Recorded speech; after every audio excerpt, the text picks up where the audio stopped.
Oh, yeah, I gotta look a little bit higher here. I forgot that I have to look high. We're on. Hello, everybody. Hello. I got this guy from Canada is all the way down here in the desert with me. Loving it. Yeah. This is Richard Rempel, of course, from Vintage SF. Thanks for joining me, Richard. You're welcome. And this is Chris from Liminal Spaces. It's true. You should go to my channel. Oh, wait. You should be on the channel right now. So we have had quite a day.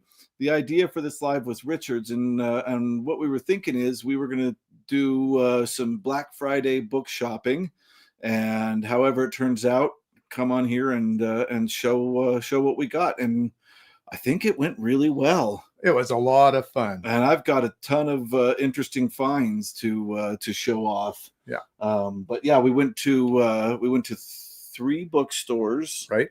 Yeah. Downtown Books. Yeah. Downtown Books.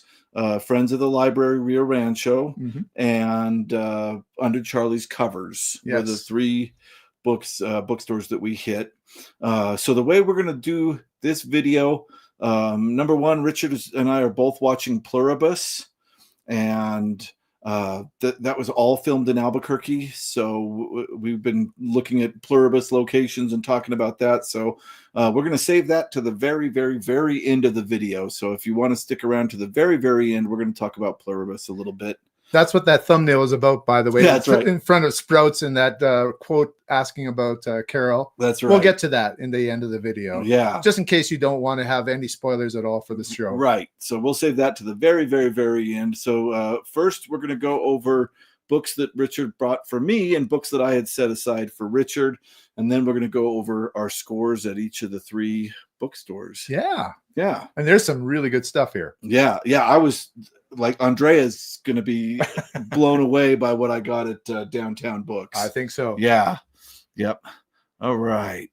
Is Sephiros awake for this? Did you survive Sephiros? We'll see. Yeah. We'll see if he shows up. Oh, Richard stole my identity while I was gone. What's up, Matt? How are you doing? Big up. Liminal. All right. Yes, my wallet is especially empty. Spent more than me. Yes, I did. Yes. Yes, that is a fantastic question. We can make guesses at the very end of the stream here. Okay. Oh, good job, Andrea. Andrea gave up Margaret Atwood for this. Hey, she's got her priorities. Oh, she's saying hi to Richard. Oh, hi, Constance. Hey, I'm stuffed. How are y'all? Yeah, we went to a really fun Mexican restaurant this morning and grabbed that. I am going to get my cat out of here. Richard, you want to talk for just a second? Here's the control. Yeah, I just don't want you having an attack here. I am allergic to cats, but they've done a great job of cleaning up here, and it's been great. And one of the things Chris didn't mention is yesterday was Thanksgiving for Canadians, American Thanksgiving down here.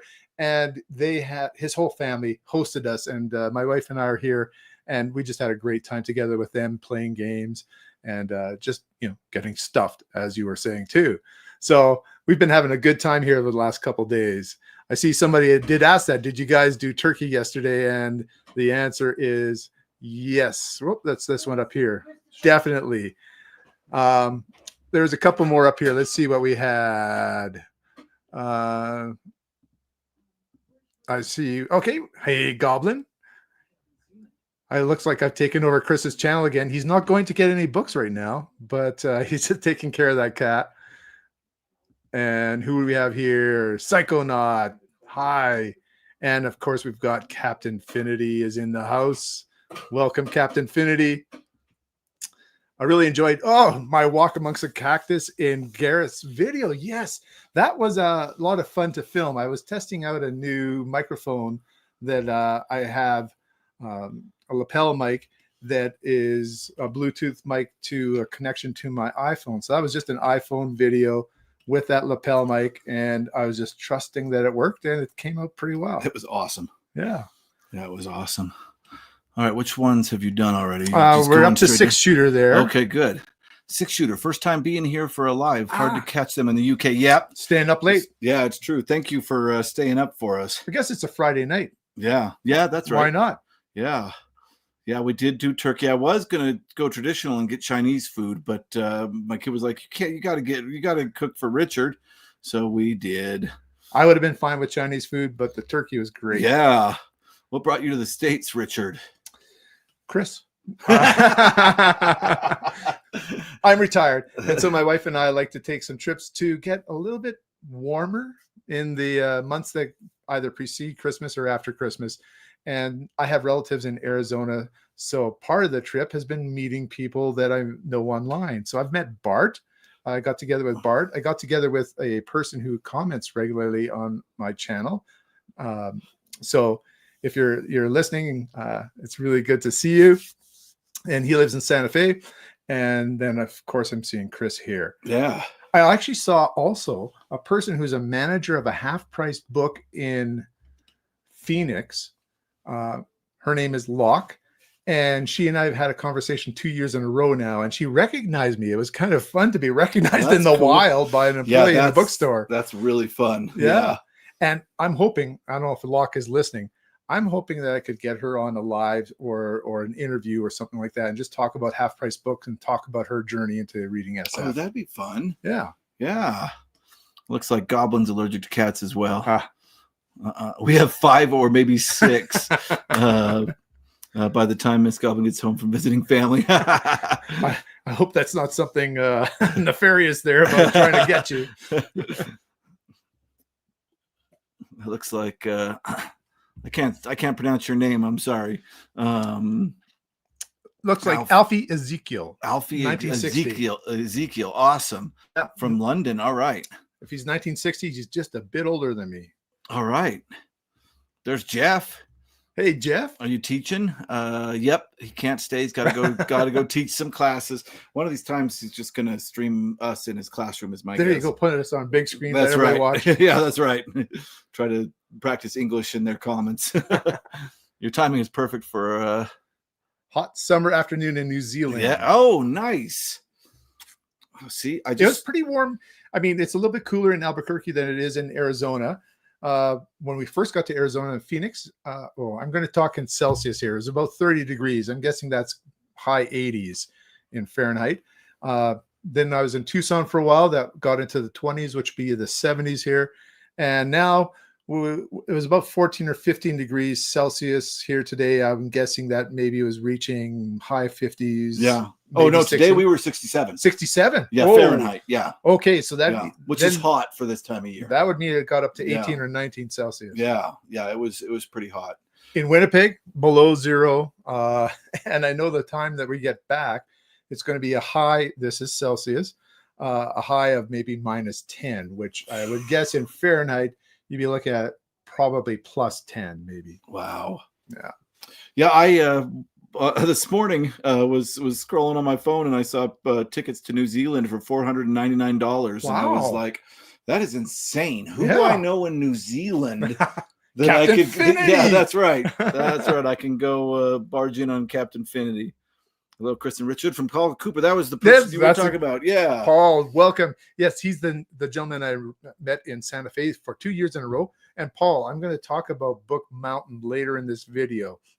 One of the best used bookstores I visited on this trip. Yeah.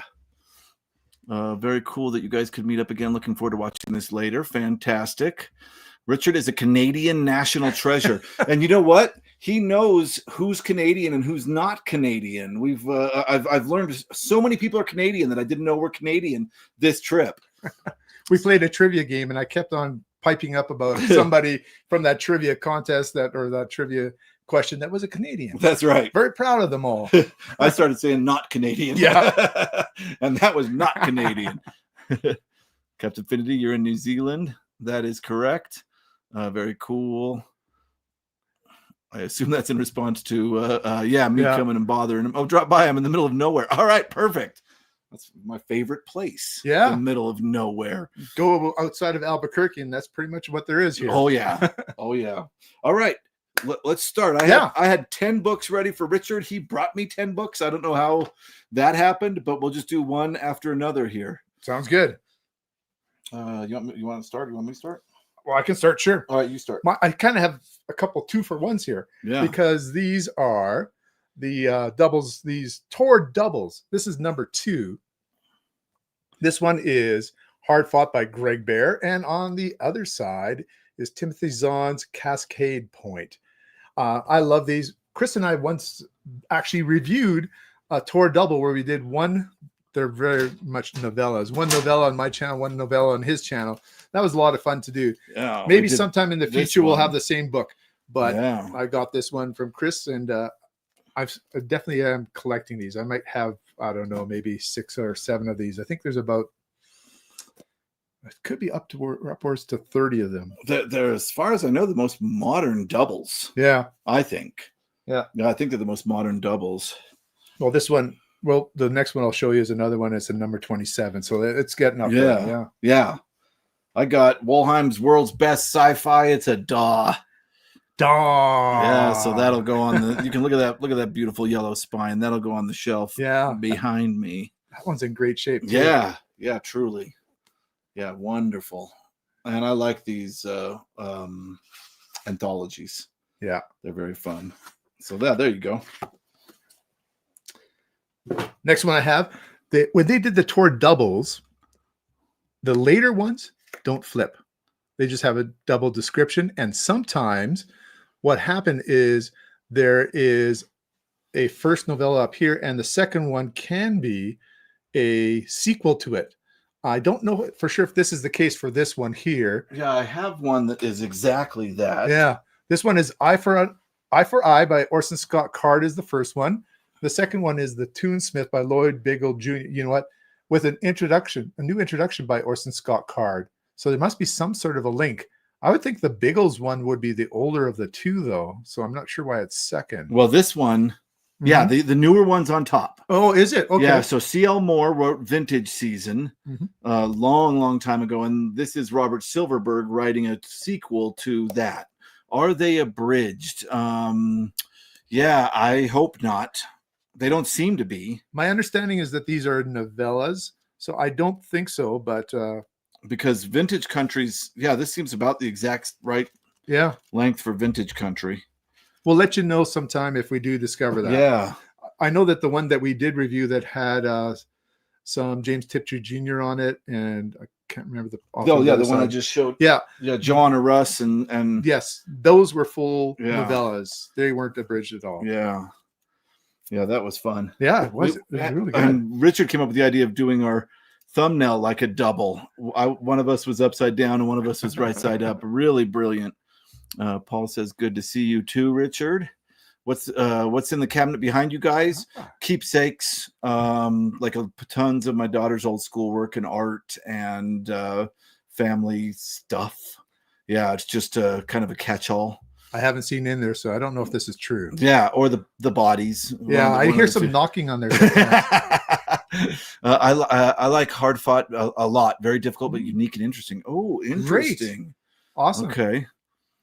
The barcode was a little intrusive on the reverse of that first double you showed. Yeah, this the Joanna, it's on the soul side of this one.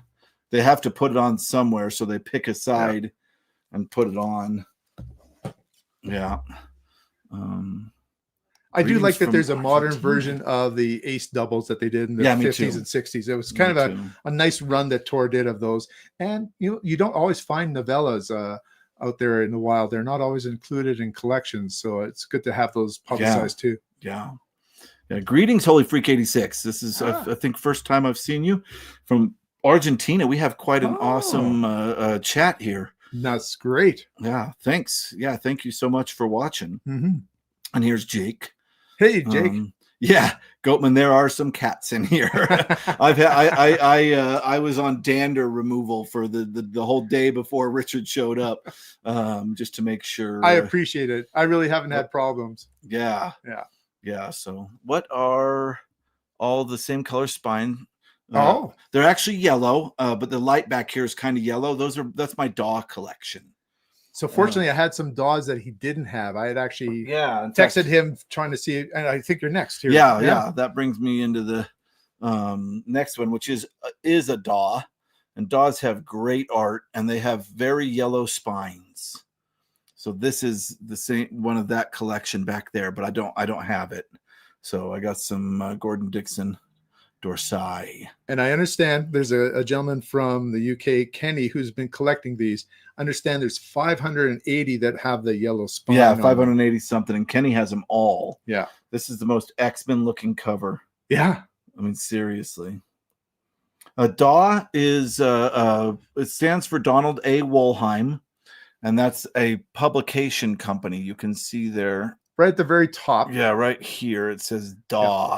Yeah. He left Ace Books and started his own line of books with this company, and they called him DAW for his initials, Donald A. Wollheim. Yep. Sephiroth made it. Yeah. Good job, Sephiroth. We were talking about you a minute ago. Yeah. I thought you were on at 1 a.m. for some reason. Bad at maths. What time is it out there? I think it's probably about 7 hours from here. Yeah. Yeah. Yeah. Yeah, well, it's weird. So probably 1 a.m., yeah. It's weird, Sephiroth, because my time change makes it so that half the year you have to count 8 hours or 9 hours, and half you count 8. It's really ridiculous. Che Pasta. You know, I thought Thanks of for Sephiroth joining when I was in a bookstore because I saw some book called The Man Made of Atoms. And I thought, oh, that's pretty close to Todgerson's book, The Man Made of Bad Atoms, or something like that. The Man Who Folded Himself. Every time I see that book, I think of Todgerson. I couldn't find any Todgerson books in the used bookstores. I don't know what's wrong here. I think people buy them up too quick. I think so. I think those disappear like they're not that. even on eBay. Yeah, seriously. I think that stuff's just too hard to find. If you don't know what we're talking about, go to Sephiroth's channel. Yeah. Yeah. You can click on his name and it should take you to his channel. Oh, I guess I'm up, huh? Or do we have another one to show here? Let's see. Let's say evening guys to Scott. Yes. I remembered. Yeah. And then I'll visit Chris one day and make up a few allergies to see what he does to prep. Perfect. Yeah. Don't do it to old books. You're in trouble. I found one with a red DAW logo. Yes, I have. They're usually black covers, yellow spines, and then they have a red DAW. Yeah, it's rare, but they're there. Oh, 12 a.m. Okay. Okay, so 6 hours ahead. Actually, about DAW. Oh no, sorry, I'm wrong. 8 hours ahead. Oh no, this is the wrong time. That's the wrong time. Yeah, that's the right time. It's 5:16 here in Albuquerque. I hate the time change. So it's 7 hours ahead over in the UK. Yeah. Right, gotcha. Okay, good. Go ahead and show yours. Okay. An author I like that I sometimes think is really underrated or underappreciated or perhaps just not even known is Wilson Tucker. And he had a book that I didn't have of Wilson Tucker's. Let's get it up there. The Long, Loud Silence. Which has a great cover. It does. I love it. I think I showed that on one of my book hauls at one point. Could be. Yeah. I got most likely. I got an older one is why I passed that one on to Richard. Someone told me they're kind of tired of people saying, oh, and look, it's got a painted text block of purple, as if it makes a difference. But I know some of the modern books now, they paint pictures. Oh, they're beautiful. Now. Yeah. I'm just waiting to finally get one that when they finally publish one that I care about. Yeah. Which one would you care about? Which one would you like to have published? Well, like it's weird because I have to think about modern stuff. So if like a new Ishiguro came out with a cool text block, I would buy that up instantly. A new Murakami, people that are still publishing, you know what I mean? Because I find that most of the really beautiful text blocks are on fantasy books that I just don't read. Yeah. Yes, Jake did a wonderful DAW video. Yes. If you guys don't know what DAW is, that's a good point, Andrea. Yeah, you can go see a whole history of it. And there's a playlist called Show Us Your DAWs that's out there too. Yeah. If you just hashtag Show Us Your DAWs, it should show up. Yeah, that's true. Do you guys have a book or books that you meant to read this year but haven't? If so, how does that make you feel? Constance asking hard questions. Oh, yeah. Did you want to start or should I? I don't have one. I'm just finishing up the 5th Elric book, and then I finish up the 6th for December, and then that's everything I planned. I read. Yeah. I don't plan a lot ahead, except sometimes when I'm with an event. I read some Dino books this month for Dino-Vember, and there's one book I would like to read when I get home. One of the things I find is when making videos, I make 2 a week, is sometimes I kind of have to work ahead to read a really big book. So I'm planning to read Neil Stephenson's Anathem, hopefully before Christmas. Right now I'm reading the Science Fiction Hall of Fame novellas. It's 2A, And so I'm planning to make some videos about those novellas. So I'm going to be able to make a couple videos from that book, and that'll give me the extra time I need to read Anathema. But I'm very much a mood reader unless I'm making an agreement with somebody to read a book. Yeah. Yeah, no, I made a stack and I got through them. Nice. Yeah, I guess I plan on reading Barefoot in the Head by Brian Aldiss pretty soon. And that was in the stack, but I didn't have any rules that I had to get through the stack in 2025. Six Shooter said 500 and something DAWs seems an easy thing to collect. I'm trying to get all black horse westerns printed by Robert Hale with no full catalog or number of published works. Ooh, now that's no, DAWs are well numbered. Yeah. And there's some rules on the numbering too. If it's a reprint or if it's not, they have this U in front of them. Those are reprints. Yeah, those are the reprints. That's right. Yeah. Without a full list, that'd be rough. Oh yeah. The Man Who Was, in fact, Another Man. Also, that's a Todgerson. That's a classic Todgerson. Yeah. No way my local bookshop has so many Todgersons they can't give them away. I'll come and visit you next summer. That's right. I need a few of those. my Todgerson collection. All right. I think we're on to you, right? Okay. I can't remember, but it doesn't matter. We'll get through them. Ray Bradbury, I've been collecting a lot of his stuff, and people have been talking about, no one's talking about Ray Bradbury, so it's making me start to think I should be reading some. I don't know, maybe all of us will be. But this was a nice older copy of A Medicine for Melancholy. And I just like classic vintage books. And it's beautiful. And even if I have the stories perhaps in another collection, a bigger collection, I just like these kind of books, Dandelion Wine or other, The October Country, those kind of books of Ray Bradbury. So I think Ray Bradbury is going to probably make a comeback here over the next few months because people are starting to talk about him. I hope so. I actually just finished a book about interviews with Ray Bradbury, and I for sure will be doing something about that in December. Yeah. Oh, nice. Yeah, I've got another DAW. Donald A. Wollheim presents the 1981 Annual World's Best SF. And I definitely needed that one. Great cover on there. And they usually tell you who does these covers. This was Michael Marino did this cover, and it's fantastic. Yeah, and this is another anthology, and these are in incredible condition. Yeah, I was very happy when I found those. Spines. Yeah, these are great. Yeah.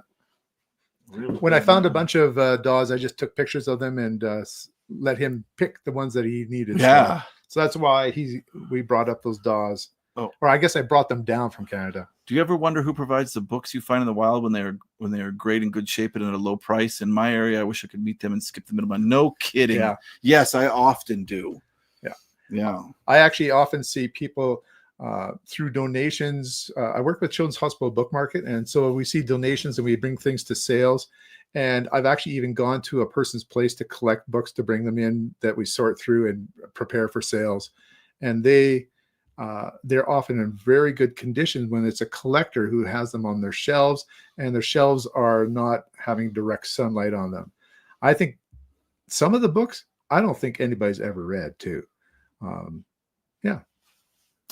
Okay, let's see. That was the first Wilson Tucker that Sephiroth bought. Haven't read it yet. Okay. I haven't read it yet either, and I have now gone through 2 copies. Have you read the Eternaut? Eternaut is a graphic from my country and is the best sci-fi that came from Latin America. The U.S. edition is very lovely. I saw the Netflix series. Interesting. And it was very fascinating. That would be fun to see. Yeah. It's on Netflix. I'll have to keep an eye out for it. That sounds really cool. The only description I found for tour doubles is they contain 2 shorter works which aren't long enough to be published on their own. Yep. That's about it. Anathema is a chonker. Did we talk about it? Is. I was telling you that's one book. Yeah, it's probably about that thick. I have a hardcover. Oh, wow. It's gonna, I'm gonna be stronger after reading that one. I'm definitely a mood live streamer. Love to hear about these novellas, Richard, from Constance. I have a Martian Chronicles with a Borges intro. Ooh, yeah, that's awesome. Borges is the Signor, and that is correct. Brand new. Bradbury is Sound of Thunder. So my next video, which will be out tomorrow, is going to be Sound of Thunder for November. So you can expect me to talk a lot about that tomorrow. And where did I drag you today? Yeah, you made me go to the Triceratops. And you know what's interesting? I think I have a picture of me at 10 years old. So now there's a sign by it that says "Do not climb." But it's his fault. Yeah, yeah, it's my fault. But I'm going to see if I can find that picture, and I'll put them both in the video because Triceratops are my favorite. This was at the museum downtown. Yeah, Natural History. Yep. Yeah. We really enjoyed the Bradburys of the crowd. Yeah, that's a wild one. That was in Dark Carnival. That was. I haven't read that one. Yeah, it's strange, and that was also part of Ray Bradbury Theater. That was a great show. Yeah, it was. If people love Twilight Zone, Ray Bradbury Theater was awesome. Yeah.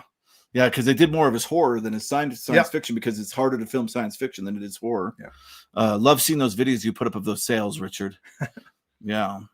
Agreed, it's a great story. Dinos! Hey! I think I mentioned it, so that's why she was ready to pounce on that. It's not one malleable timeline. I agree with that. I like the newer concept of time travel where you're creating maybe a multiverse jump that or creating another universe next to this one that will that you can affect that one but not the original one. This looks like an alternate universe, and anytime I read Wilson Tucker, he's doing something with time, whether it's time travel or alternate places. So that's one of the reasons I like Tucker. All right. Sound of Thunder deserved a better movie though. Oh, I haven't seen the movie. No, I haven't either, but I've heard it was bad. Yeah. Okay, that's not good. Yeah, you know what? You needed to have dinosaurs that were at least Jurassic Park quality. Yeah. No, well, I'm going to talk all about this tomorrow, but yeah, the way Bradbury made dinosaurs scary in that is incredible. We were talking about his prose. Yeah. How it just elevates his story, which most often people would say is soft sci-fi. It just elevates it and just makes it so fresh in your mind. Yeah, seriously. Yeah, exactly. You said it much better, Captain Finity. Yep. Like branching timeline. Yep. Yeah, that's what we talk about. You go live with Liminal Spaces, just Vintage SF and Captain Finity in the comments section. Yeah, what do we call this one? Vintage Spaces? Yeah, Vintage Spaces. Yeah. It matches. All right. I think I'm next here. Edmund Cooper, Seahorse. In the Seahorse in the Sky. I love the cover on this. I wonder if Jake's still in here. So the reason that I gave that to Richard is because Jake gave me an older copy. I didn't think I had a copy, but then I came home and I did have a copy. So Jake gave me an older copy, so I'm giving Richard this copy. And both Jake and Deb have said great things about this book. Oh, I'm looking forward to it. Thank you, Jake. A stimulating and entertaining novel. In the final section, Vision and Style rise to the level of William Golding's The Inheritors. Ooh, that's pretty high praise. Yeah. Looking forward to it. Seahorse. Awesome. Yes. Badass Spaces. I have that. Haven't read it yet. Apparently it's good. I have loads of Edmund Cooper, actually. Sephiroth has everything. I know. He's but a hasn't collector read like anything. us. He's a collector like us. Oh, yeah. But I think one of these days we're going to get him to start reviewing on his channel. Sephiroth. Maybe we'll just have to do something live together with him. Yeah. So this is one that everybody's read but me, because when I started this channel, I hadn't read a lot of sci-fi. And I gave him what I thought was the best edition of it. Yeah. So this is a classic that I have not read, The Forever War by Joe Haldeman. Haldeman is what I say. Haldeman. Yeah. So this is one that I hear a lot of people talk about. And that's it. Yeah. And the cover art is by Murray Tinkelman, who did a lot of sort of line artwork with John Brunner books as well in that time period. And I find that it's different than other artwork, but it definitely fits into that vintage artwork theme. Yeah. Very cool. So this was a very unfortunate hole in my shelf. No more. Oh, I guess that's my book next, or do you want to hit some comments? Let's see. They'll like I reviewed Moorcock. That's enough. Borges, alongside some writer friends, translated and edited for the first time in Spanish many of sci-fi stories in the 50s and 60s in a magazine called Sir South. I did not know that. That is cool. That is really cool. Yeah. I just got a Borges book that's all about labyrinths or mazes, and I'm really looking forward to jumping into that. Read it now. Okay. Well, look for it in 2026. I think he's talking about Forever War. I think so what's too. The next one there. No, Yeah. I think so too. Yeah, Yeah. I think they're all talking about the Forever War. Yeah. What's up, Dwarven Dad? Hey, Welcome. welcome. For those of you Spanish readers, the magazine is available online for free. That's Cool. awesome. Yeah, one of the best sci-fi books in my opinion. All right. Yeah. Hey, Yeah. there's a lot of ringing endorsements for it. Yeah, I liked Forever War more than Starship Troopers and Old Man's War. Best type of story. I'm with you, Goat Man. Yeah. So didn't Forever War come out before Old Man's War? It did, and Starship Troopers came out before Forever War. Oh, okay. Starship Troopers is 1959, I believe. Forever War, I think, is 1974, and Old Man's War is something like 2005. But Starship Troopers isn't the same story, is it? They're very different. I always say that just to get your head around it, Starship Troopers is about Heinlein's World War II experiences, and especially about training in training camps, etc., and the politics involved in it. Okay. The Forever War is Joe Haldeman was a Vietnam vet, and so it has a different twist in terms of how you look at the fighting men because of the Vietnam experience. And I know that Heinlein himself said that he really liked Forever War, and so they're very different in tone. And that's one of the reasons I attribute that. Can we throw Lord of the Rings in there for World War I? Because it's influenced by it. Yeah, definitely. I think Lord of the Rings has a lot of World War I influence in there. World War I or World War II? One. One? Oh. Yeah. There's a lot of, if you look at 1950s, 40s, and 50s fiction, just think of what people went through in World War II and how that influenced a lot of their writing. Yeah. Oh, yeah. Yeah, same with like a lot of what I've been reading. William Hope Hodgson. The House on the Borderland. He I think died soon after in World War I, right? Yeah, he died right in the war. Yeah. And then also he's an interesting character, boy. David Lindsay, A Voyage to Arcturus is about, as a lot of people feel, is about his experience. The original is unfaithful to the translation. Borges, of course, that quote itself is a translation. Forever War is great. Turn left at Albuquerque. Yes, sir. What's that refer to? That's from an old Bugs Bunny cartoon. Oh, okay. And it's the first time I ever heard the word Albuquerque on the TV. And I think it's probably the first time before you moved here. Before I moved here, when I was in Utah. Yeah.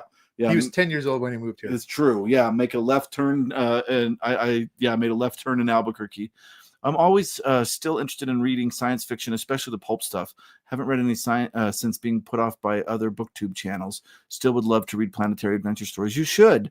Don't let other booktube people put you off. Who is it? It's either C.L. Moore or Lee Brackett. Lee Brackett, I think, sort of took those planetary stories that Edgar Rice Burroughs did, and she added her own flair for writing and prose. And some of Lee Brackett's stories are amazing. Yeah. You know what? I think C.L. Moore did as well. C.L. Moore is awesome. Yeah.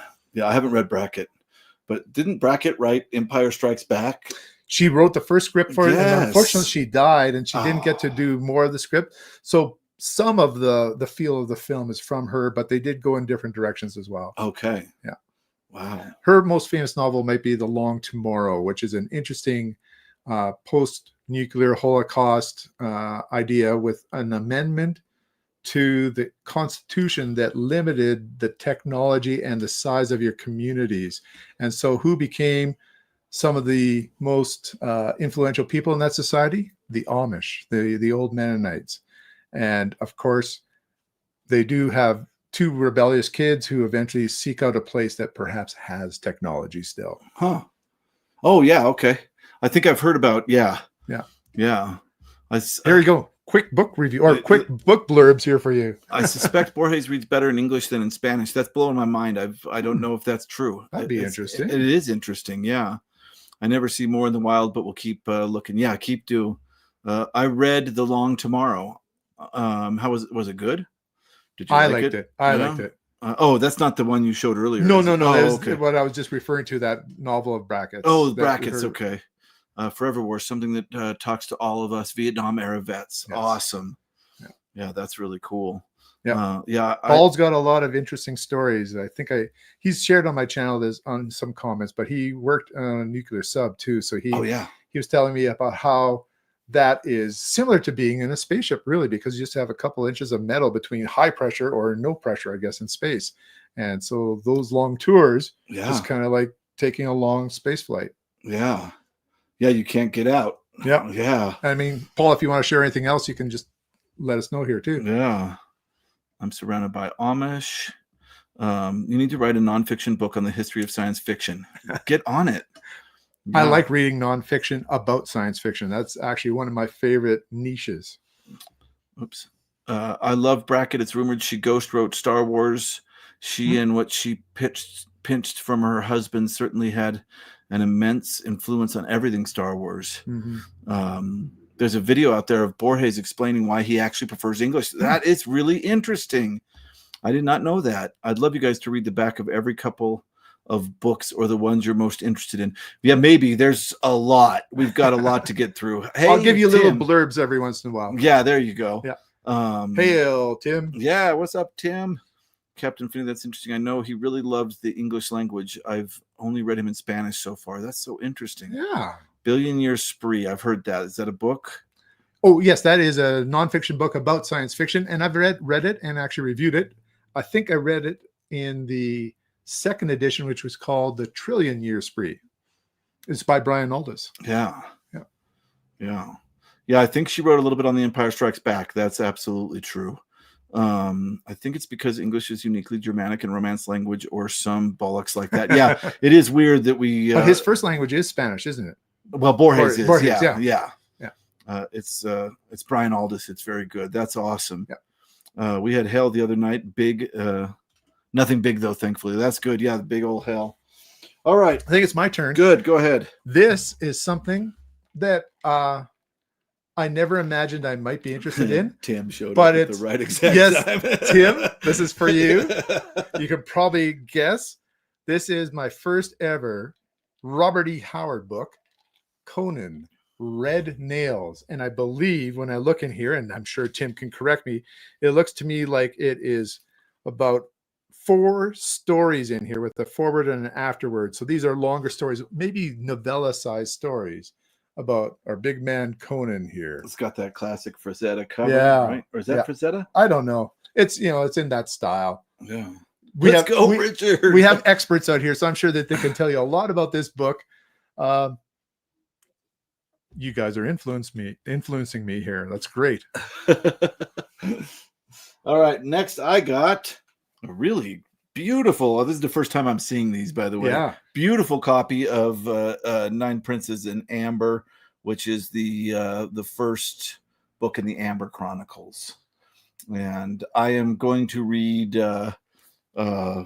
all of Roger Zelazny's work in order, slowly over the life of the channel, which is hopefully going to be a big, long life. Boy, look at the tiny... I know. The difference between modern and vintage stuff is the size of font. Yeah. And sometimes the spines, you have to be careful in terms of how much you open them. Yeah, this is like mint. I don't know if anybody's ever read this. This is beautiful. Yeah. That's another one of those. When he was, I think, came from an old collector and perhaps never read it. When he was showing these off, like I think you did a live. I did one just for you and Jake and some other people from. And right when he held that up, I was like, me. By the way, Jake, if you're here, Jake, did you get your books in the mail? Let's see. Oh, he is there. I see a comment boy down there, but we'll get to him eventually. What's up, Jack Yo? Hello. She wrote the first draft of Empire Strikes Back. Little of her work made it through, but since some of it did, and she was the first, her name is in the movie. And I think it's just a great tribute, at least, to an amazing writer. So I'm glad her name is there. So this isn't like the same situation, Tim, as Elsbrog de Camp. Like that's a good one for Richard to read, right? It's not crazy edited. Let me know. Is it a good entry point for me into reading Robert E. Howard? Yeah. Put your shirt back on, Tim. Let's go, Richard. All right. A nice naked man book there, Richard. Yeah, buddy. Not only a man. The cover could be Boris Vallejo. Okay. Yeah, I wasn't sure. I can look inside here and see if it says. Yeah. Yeah. I'm not sure if that one's a Frazetta. It doesn't look completely Frazetta to me. Yeah, I don't see a name here unless it's on the back cover. Tim will know. Yeah, I don't see a name. Okay, let's see. My original tongue was Polish, but I ditched it for English. That's an awesome book too, Chris. Yeah, that Amber is pretty. I'm excited about it. Yeah. Oh, Jake has it. Good. Mm-hmm. He did receive your package. Awesome. Yeah. You and Joseph Conrad. I think they're talking about Heart of Darkness. Yeah. Must be a conversation going on there. Heart of Darkness is really impressive. I like when there's conversations in the comments that are separate from what we're saying. Is he saying that art is by Ken Kelly? Perhaps. Okay. Yes. There's another. The art is by Ken Kelly. Okay. Yeah. Wagner went back to the original manuscripts for it. Good. That's a fine place to start. So then that's great. That is a fine place to start. Thank you, Chris. Yeah. Thank you, Tim. Thank you, Tim. Yeah. And you gave me the book. Oh yeah, I did give you the book. I forgot that. I think you're next, right? I don't know. Doesn't matter. We'll get through them. Yeah. I got M. John Harrison, The Floating Gods. The only reason I just grabbed this for the cover. I'm going to be honest, and the title. Like, what is this? And that creature there. Yeah, like I haven't read it. I don't know what it is. I've not read anything by M. John Harrison. I have a copy at home, but I haven't read it. But I mean, The Floating Gods, and then a cover like that. Yeah, I got to. Yeah. So that's one I grabbed. It's a Timescape. All right. Oh yes. This one. Oh, this man is pretty generous here. I have a copy of, and I believe when I looked in here, this is a first edition. It's I believe it won the Hugo Award. Yeah. It is not Werner Vinge, Joan Vinge, Snow Queen, which I've heard is incredible. I have a copy too on my shelf. Yeah. I read it probably somewhere around 1984 in a class in university, actually. And I do remember, like, there's a mask on top of here. I do remember a little bit about that. But one of the pleasures of getting older is forgetting what you've read. You can read so it that again. You can read it again and enjoy it. So I'm going to read this again. You know, I think I should do the next one too, because it ties into it. And I didn't know that this existed. This one is called World's End. It's volume 2 in the Snow Queen cycle. And so by Joan Vinge as well, Joan D. Vinge. I think there's a third one. It maybe. I think I have a third one. Okay. Yeah. Well, we'll see if we get there. And there's a picture of her if you want to see what she looks like. Who's the artist? But she was married to Werner Vinge, wasn't she? Yeah. Yes. And I think I'm not sure if they divorced, but I love the art on these. Yeah. I really do. Two amazing writers, both who won many awards. I thought it said who did the art on these. Maybe it's on the back cover of there. Jacket art by Leo and Diane Dillon. Two of my favorites. I've covered a lot of Ace Science Fiction doubles Ace Science Fiction specials that have featured their art. So Leo and Diane Dillon. Yeah. Yeah. I think that's them too. I think so too, now that you say that. Yeah. It'll be on the back. Yeah. Yeah. It is again too. So I wonder if your third one has Leo and Diane Dillon. Yeah, we'll have to look later. Perhaps. Yeah. Yeah. Let's see. Floating Gods look awesome. That dude looks metal. Yes, he does. Sorry, no more digression. Back to the collective consciousness. Yada yada. Elric. What is it? It looks like Whelan. I tried to find out who did this art, and it's not printed anywhere on this book. So I don't know who did that crazy. It is amazing art. Yeah. Oh, I'm glad Rob's here.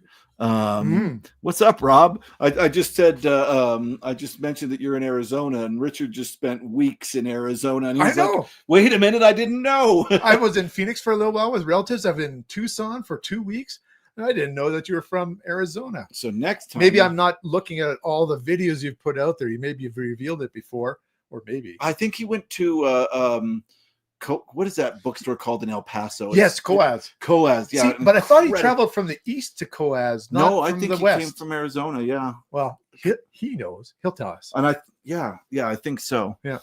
Hopefully he's like, don't tell people where I am. I hope that's not We the don't case. want your address. Sorry, Rob. I kind of want your address. But not here. I'm going to drop in.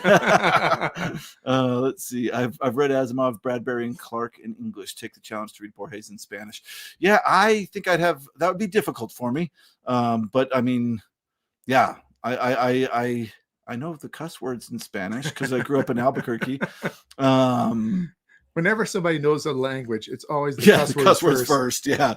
Party don't start until Rob walks in. That is the case. Toga. Evening, Rob. Hi. Great cover. Yeah, that's a great cover. I think Outlaw Bookseller did a video on Miss Vinci. Yeah, I wouldn't be surprised. Yeah. Oh, it is Whelan. Somebody looked it up. Thank you. It's a Whelan. Yeah, Michael Whelan's awesome. There are 4 books in the Snow Queen cycle. I'm missing one. I only have all 3. Oh, A-Top's here. I hope they have Leo and Diane Dillon covers because I'll for sure look for them then. A-Top one of these times is going to have to come to Mexico. Mm-hmm. I feel like everybody has to drive to the state next to him every once in a while. This is like a pilgrimage to come and see Chris. Yeah, or me go back to Texas. Cody and I almost met up. We almost did. He had a show the night that we could do it. Talks Rob. Sorry, Rob. I think he's just going to ignore us. So that's fine. Yeah, smart move. That is smart move. Okay, you're definitely up. Okay, yeah. I got my first copy of I Am Legend, which I'm really looking forward to because I like the Vincent Price movie and I like the Omega Man. Who was it in the 70s? Charlton Heston. Yeah, the Charlton Heston version. And I liked the Will Smith version. I liked all 3 of them. It's better, of course. Oh, yeah, it's got to be. Yeah. I should be wearing my The Book Was Better shirt. Matheson was amazing. This is a nice copy. For panic, for the tension, the stress, the panic that he could induce in the reader. Scary. Yeah. Is this the guy from Antarctica that does this? No, later. It's not Autumn Purser. He does the best of SF. Oh, I see. Oh, okay. Yeah. Okay. I interviewed a guy who did the artwork for SF Masterworks, the best of, and he was on a research ship in Antarctica and actually joined me via satellite communication. It was such a cool video. It was fun. Yeah. I hope to get to connect with him again in the future. Yeah, I'll put it in the description once we're done being live. Okay. Yeah, that was a great video. Oh, these I have to do together. So This is kind of fun just doing this back and forth right here. There's more time lag kind of thing or wondering if someone else is speaking. This is great. Yeah, right. Being in person. Yeah. Yeah. This, to me, this is a beautiful book. My channel is Vintage SF. This is fantasy and science fiction. This is the 3rd series, the best of science fiction, fantasy and science fiction. Anthony Boucher, who was a great editor back in the day, and J. Francis McComas, who I don't know. But this is a beautiful old collection or anthology of stories. And it's from, I believe it's like 1952. Nope, 1954. My mom was 1. But it's just a beautiful copy. And so I appreciate that. This is right up my alley. Heck yeah. Yeah. So I maybe we'll do some comments really quick. Sure. That's time you got 2 books. That's I good. have that edition too. Not read it. That should be the name of your channel. Not read it. I read I Am Legend and Body Snatchers, but now the Body Snatchers is Jack Finney, right? Yes, it is. Yeah, I have a copy of that too. Body Snatchers is really an interesting companion book with Heinlein's The Puppet Masters. And they both kind of approach the same, I was going to say issue, and I'll stay with that in different ways. Yeah, I think Virgil did a whole book on the, or a whole video on the Puppet Masters. The Puppet Masters, Mm-hmm. yeah, and how it was basically horror. Yeah. Yeah. Oh, yeah, definitely. Yeah. He thought Legend was okay, but loved Snatchers. Yeah. Snatchers is a lot of fun. The movie is really good too, from the 1950s. One of the better science fiction movies from the 50s. Yeah. And the 70s one is peak as well. I agree. Yeah. Oh, I can't get the ending out of my mind. No. Oh, yeah. Spoiler. Matheson is always amazing. Yeah, Rob likes Matheson. I do too. Now, who did Rob, was it Ramsey? Who did Rob read? Like all Halloween, he read one author. That was Block. Robert yes, Block. Yes. The guy that wrote yes. Psycho. Yes. And you know what? He kept saying that we're going to have the best of Block coming out. We're a little bit on hiatus. Ira, Matt, and myself, we've read that book, but there's Matt has a brand new son, and so we're waiting for things to calm down in his life, and then we'll get back onto it. Yeah. Yeah. Robert Block. Chris, did you see the post Sephiroth made on Discord comparing you and Jimmy from 2 years ago and you and Jimmy now in your wizard robes? No, I will make sure to check that out. That sounds amazing. Yeah, we're basically clone wizards from 2 different countries, I swear. Yeah. I met Matheson a few times. Wow. Yes. He Scott. Boy, what is Scott's job again? Because he does something with Hollywood. Something with film. Yeah. Film. Yeah. I'm trying to remember if it was special effects of some sorts or. Yeah. Sorry, Scott, I can't remember. Yeah. Yeah. Richard, come to Dallas and Denton. It's 9 hours east. Yeah. You know what? I've been to Denton before. Jake lived in Denton, so I know exactly where that is. And man, that recycled bookstore, that could draw me there. I mean, I'll also go see Jake, but that recycled bookstore looked amazing. Oh man, it's too. incredible. Yeah. That is worth a journey for a book person. Haven't been to Dallas, but now you've given me a reason. Yeah. Have to look at the Puppet Meisters by Heinlein. Yeah, that's I've heard a really, really scary good one. Robert Block. Yeah, good. Okay, so I got 2 here, and they're from, what is this? They're companion. Yeah, that's Orb, I believe. Orb. Okay, that's interesting. No, is that Galnax? No, that's Golanx. Okay, Golanx. Yeah, I got the Unreal and the Real. This is Ursula K. Le Guin, Selected Stories Volume 1, Where on Earth, and Selected Stories Volume 2, Outer Space, Inner Lands. And right when he started showing these, I was like, wait, is that like a whole collection of her stories? And it is. So I don't know. It's not all her stories, yeah, but these are, edited stories. Yeah. Curated. Looks like they got fractals on the front. Yeah. That's pretty fun. So yeah, and they're in really good condition. You had a better copy of these, right? I did. I got there's a larger version of this that I have. Oh, one book. Yes. Oh, nice. Yeah. I do like these huge. I guess it's not an omnibus if it's collected stories, or perhaps it is. But these huge versions now, I've been sort of collecting those more. You'll actually see one eventually here. Yeah, you will. All right, what are people saying? Too late. I bought all the books at Recycled already. Yeah, you sold your Jeffrey Epstein book and got them all. Oh, yeah. What was that book? Space Relations. Space Relations. Yeah, Jake found another copy of it and went to Recycled Books and just brought home like a box of books for it. I looked it up after he had got it again. And I think I saw it anywhere between $200, $300, maybe even $400. So right when he did his video reviewing it, I was like, I don't care about that. And he's like, sell it, you'll get $50. So I took it directly off my shelf, put it on eBay, sold it, and now I'm like, dang it, I should have waited a couple of months. Yeah. There was a Puppet Master movie that came out in the late 90s or something. Yep. Is that based on the Heinlein? It was. And there was actually another one called The Faculty, was loosely based on that movie as well, or on that story as well. Starring Donald Sutherland, it looks like. Mm-hmm. Amusingly, Donald Sutherland. I think he's talking about Back to the...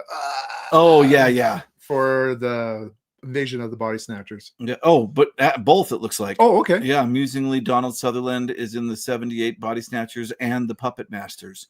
That's interesting. Yeah, we just I just did a video with which will be up soon with Wheel of Genre. That's going to be on my channel, where we talk about the film Don't Look Now, based on the Daphne du Maurier book, and that's also Donald Sutherland. And those guys are out in Asia somewhere, right? They're in China, yeah. In China, yeah. The history of how Donald Barr and Epstein knew each other is insane and truly wild. Yeah, I don't think you've said that word yet, have you? No, I'm striking it. I'm trying to wildly strike wild from my vocabulary. You won't. I bet it's coming out still. All right.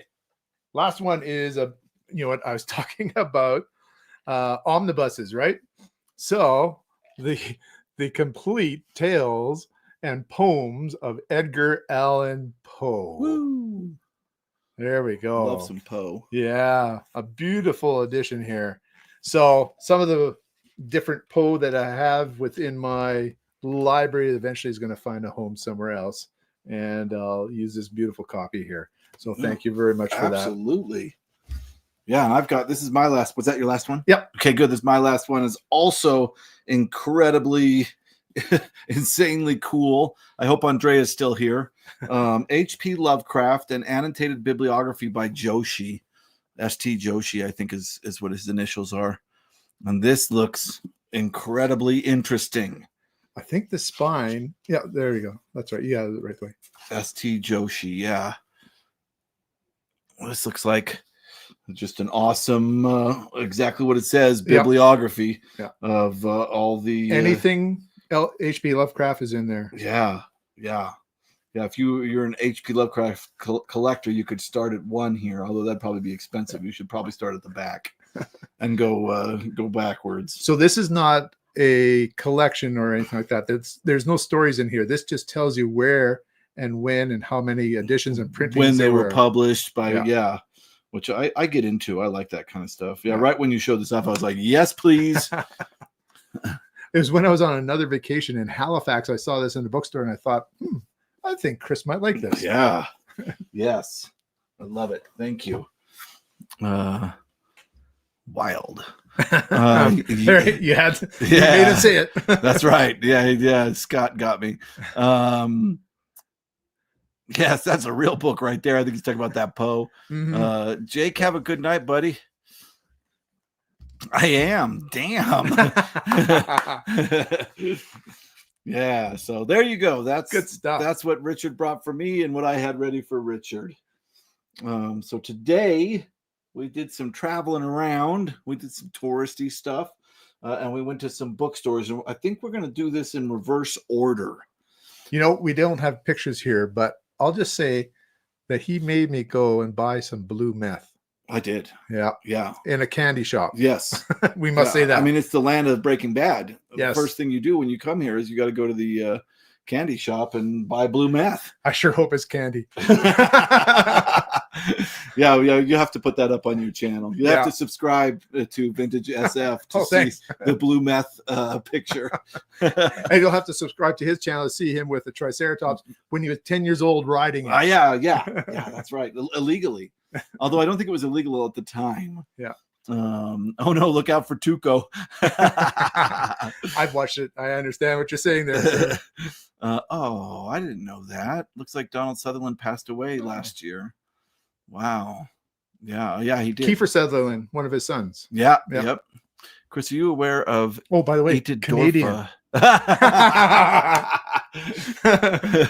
Chris, are you aware of Itadorfa by John Uri Lloyd, 1895 esoteric Hollow Earth novel written by a pharmacologist whose protagonist is in the illustration looks like suspiciously like me. Wow, that sounds awesome. Yeah. All right, I'll go through this and write these That's down. interesting. I've got 2 things I got to look for now.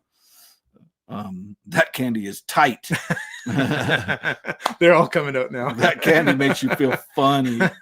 Yeah, that was like that. The candy lady's always been kind of an Albuquerque mainstay. It's always been there, but their blue meth candy, like they were the first, and it blew up. They moved to a bigger spot in Old Town, and just for their blue meth candy. Lots of Breaking Bad paraphernalia, like shirts and hats and stuff like that there. Yeah. I've bought so many books thanks to this channel. Just finished the Dream Master. Nice. Good book. Yeah, I really enjoyed that book. I hope that you read the Wikipedia page for those. I forget what 2 things. Lady of Shalott and Tristan and the Soul Day. And you had told me about that just before I read it too. I got that from you too. Yeah, good. Okay, good. Yeah. Say my name, Richard Rempel. You're goddamn right. I don't have one of those. What do they call it? A pork pie hat? Yeah. I don't have one of those. Yeah.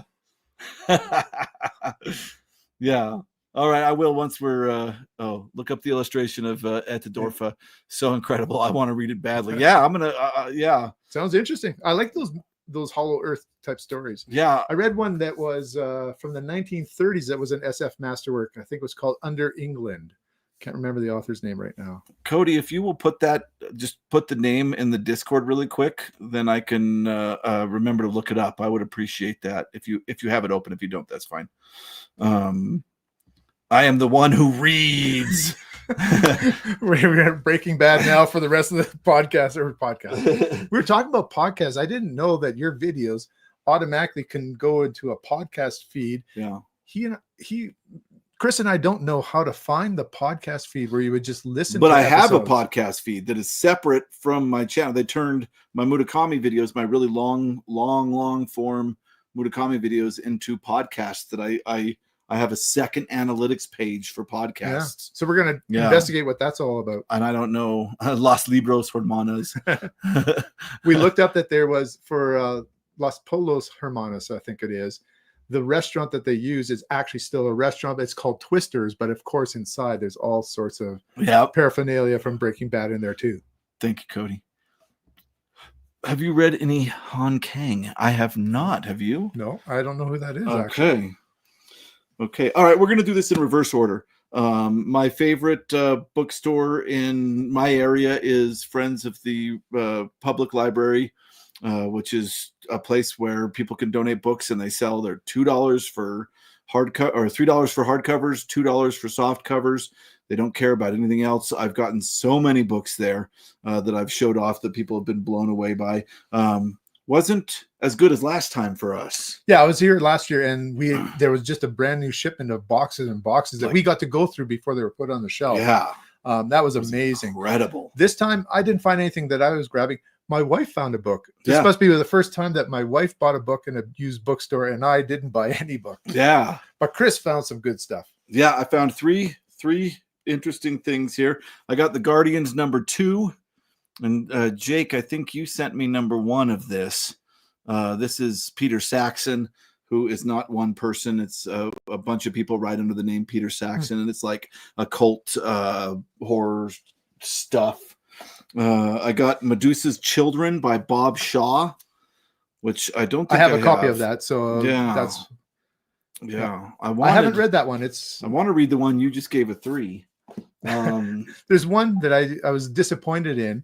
It was called The Dagger in the Mind or something like that. Yeah, it sounds trippy.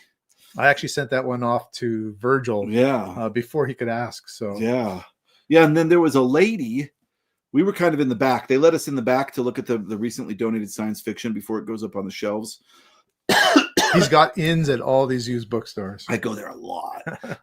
And there was a volunteer going through this box of old books and hucking them in the garbage, which freaked me out. And I walked over there and I was like, "What you throwing away?" And she's like, "Oh, these old books, they're too old." And I picked them up, and there was this red set of Shakespeare's that are pretty common. She was throwing those away. She was saying if they were in better condition. But then I pulled this out, and it's funny because we were just talking about this book in the car when we pulled up. Before we went into the bookstore. Yeah. We're talking about this author and a couple of books she wrote. And this is one of the things she threw away, The Secret Garden by Frances Hodgson Burnett. And I love this book. It is the reason she threw it away is because the block is separated from the cover. But that is not the end of the world. That is extremely fixable. I think this is a 1914 copy. So I was like, she's like, "You can have it." I was throwing it away. So for free. Yeah. So for free, I grabbed this because I didn't want to miss that. So that's all we found at the Friends of the Public Library this time. Let's see. I'm just going to make a little room for the next books that we talk about here. I don't know what Goblin's responding to. Interwebs. Oh, that was the author Joseph O'Neill for Underneath England, that book I was talking about from the 1930s. Oh, okay. Yeah. Thank you. They're Jesus Christ, Marie. They're anthologies, not collections. Uh-oh. Somebody's telling us how to talk here. It's all fine. It's a bunch of things in a book. A bunch of things in a book. I'm curious how fast you read. I think I read like normal speed, like a page a minute. I don't feel like I read very fast either. If it's a book that I'm having difficulty with, I definitely just start to skim a little bit until I find a section again that I can engage in. Yeah. Like, normally, those aren't books that I give a great rating to. Yeah. Yeah. Yeah, Synchronicity. Yep, I couldn't believe we were talking about that, and then she was throwing that away. Mm-hmm. Not William Hope Hodgson, though. Yeah, no kidding. that very different. yeah, saving books. That's right. The first folio of collected Shakespeare is way old. Toss it, Mary. Oh my gosh, I've been enjoying slowing down reading. Yeah. I don't try to go quick. I don't care how many books I get through in a year. I love reading, so I just enjoy it slowly. And you know what? On our channels, I don't know, I think both of us, we talk generally on our channels as well. We don't just only do reviews. Yeah. And so we're talking collecting here and books that we've got together. I love talking about the history of some of the writers or some of the histories that I've been reading or biographies as well. Wow. And so there's a lot of tangent items that are not just the reading of a book and talking about it. Right. Yeah. Yeah, exactly. Yeah. And I have a tendency, like when I read a book, I make like a whole week of content out of it because I enjoy it. I want to talk about the deep read with spoilers, and I want to do the review. It's so fun. I've only done 1 or 2 deep reads with him, and it's a pleasure to be able to spoil it when you talk about it. That's one thing I still think about how I might do something different on my channel, is to talk about everything in the book. Yeah. Because I feel like I'm teasing people and I'm giving the opinion whether I think it's good or not, but they're not getting, for those who've read it, they're not getting that full experience. Discussion. Yeah. Maybe do like your video in 2 parts, spoilers from here on out. Yeah. Have a big spoiler. That's right. Siren or something, and then do the second half. That's right. I also just finished 2 Androids Dream of Electric Sheep. I adored it and adored the movie. Do you guys have a preference? Book is always me. Almost always. I like the book a lot better. I think the book, but if Jason were here, my brother, he'd say the movie. But I didn't have, they're very different in what really. I always thought the Blade Runner movie was fun as a kid, but I wasn't obsessed with it like my brother was. I definitely love the speech that Rutger Hauer gives at the end. Yes, it's beautiful. It's some of the it was great so beautiful. Yeah. But to me, I love the Mercer stuff in the book of Do Androids Dream of Electric Sheep. I think that's a really cool image, and it's a book about empathy. And I think that, of course, having a Christ figure in there makes perfect sense. And then I feel like, so I had a buddy that is fighting some PTSD, and right when he was, I had him read this book because I feel like the end of it is really about PTSD, and some of the paragraphs and some of the things that Dick writes about at the end there are just really, really connected to this kind of trauma concept, because this poor guy by the end of the book has been just absolutely just torn apart. There's a lot more in the book than I think there is in the movie for me personally. For me personally. I have a bookmark I show sometimes that says, "Don't judge a book by its movie." Yeah. My reference was too much for even Chris. I'll stop. Oh, I missed a reference. Dang it, Tim. I'm sorry. It's got to be something from We're Marie. Just simple guys here. Yeah, Jesus Christ, Marie. They're anthologies, not collections. I don't know the reference. I'm sorry. You were just casually talking about The Secret Garden. I need backstory. Why did we start talking? We started talking about that in the Little Princess. Because I showed this. Because the lady was throwing it away in the car. Why were we talking about? Because we were talking about everything Canadian, and we were talking about Prince Edward Isle, and I loved Anne of Green Gables. We're working to it. And growing up, like I loved Anne of Green Gables, and always wanted to go see Prince Edward Island. Is that right? Yeah, that's right.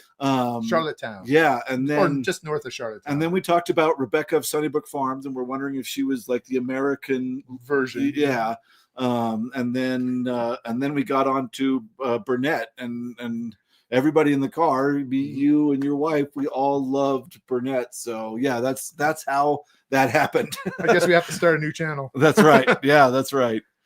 In the book, he's a human. TM. Yeah, I believe it is actually straightforward that he's human in the book. Carol and I each found a book at Opt Sit, but you didn't find any, Richard. We went to a second bookstore in Santa Fe. We actually went there first, and I didn't find anything. He found a great copy. Paul, remind me, it was the best of one. We were talking about C.L. Moore and Lee Brackett. I think it was one of those, and it was a beautiful copy. And so he grabbed that, and my wife found a couple books in there too. So you're right, Paul. This is the second time on this trip that my wife has come out of a bookstore with more books than I have. Okay. By the way, what did you call this video again? Because it was referring to Pluribus, that line. We're just trying to help Carol. Yeah. My wife's name is Carol too, so it was a bit of a pun. It was, yeah. Well, it was because very the character funny. In Pluribus is Carol. Carol took the picture. Yeah. I think Richard is the master of synopsis. Master of synopsis. I'm pulling your strings. That should be the name of my channel. Yeah, there you Master go. of synopsis. Reading the books and telling you about them. Just enough to get you to read the book. That's what I tried to do. Yeah. Does pot play a part in your reading? My reading? So sometimes I take a very, very small dose to help me sleep. But so sometimes I read, but it's not enough to really affect how I process the reading. But I think my younger days, which were a little wilder than most, definitely played a role in the type of fiction that I enjoy now. Absolutely. Well, Barefoot in the Head by Brian Aldiss. I think a lot of people have probably read that book. Yeah. For me, sorry, not for me. Not for Richard. Richard's the best. All right, you guys win this round. Chris, have you read Time Snake and Superclown? No, but I want to, and I can't find it anywhere. Yeah, I'm gonna just have to go to eBay and just do it. Yeah, I'm just gonna have to pull that trigger. Yep. Okay, so here's everybody's talking about the dang movie versus Deckard. Book. Yeah. All right. I'm just gonna keep. Sapphiros. I was delighted to see a writer focus on empathy. It's the best part of us. I agree. That's a wonderful way to say that. Yeah. I love our booktubers who are great at comedy. Yeah, seriously. It gives that it makes my serious channel have a bit of a break when you go and see some of those other channels too, and it sort of gives a balance. That's what I'm looking for. Yeah. I did read Vincent King's Light a Last Candle. It was pretty decent. Okay. Of course, in the movie, Deckard is definitely a skin job. But anywho, yeah. I think lots of spoilers. I think that we all have watched or read this. if you're watching this and haven't seen Blade Runner. Yeah, no. But PKD makes fun of the idea that he's an android. He does in the middle. Yeah, there's a section in the middle of the book where there is definitely a question. This is one I need to reread because I read it a long time ago. I live on the east coast of Canada. Charlottetown is a good time, and Prince Edward Island is gorgeous. Yeah, I want to see it. I was there this summer. Beautiful. Yeah, I really want to see it. I want to go to the house museum there and all that. A place I went to that I'd never been to before was St. John's, Newfoundland. I loved it. Just a beautiful bay. A lot of history there, especially with World War II, but even earlier because it was one of the earliest points that Europeans came over to North America. That was a highlight for me, St. John's. Yeah. I want to go there too now. I think Roy Batty was actually a character based on Lucifer in the film. Oh, that makes sense. I can see that. I literally just posted a short about the Deckard question. It's the debate that absolutely will not go away. Yeah, okay. The book for me was so solid that I just don't think about the debate. And it wasn't my favorite science fiction movie. Like I liked Logan's Run, and I know that's like that I'm gonna get killed for that, but no. I really I liked a different kind of science fiction. Blade Runner seemed to me to be I don't like dystopias as much. It's not where I go with reading. Dark, and almost claustrophobic, Yeah. even though you're flying through all these spaces. Nobody had any fun, and I like a little bit of hope in my But stories. debate is always good. That's great. Books and movies. Well, and it's always fun to talk about. Matt says the best here, unresolved ambiguity is productive and interesting. I agree. Said, yeah. And I did love 2049. I really Yeah, I enjoyed it enjoyed too. 2049. I really did. Yeah, and he aged, Deckard aged. So Yes. there you go. If you're watching this and haven't seen Blade Runner, what's wrong with you? Go watch that instead. I agree Not with instead. you, Tim. Wait till we're done.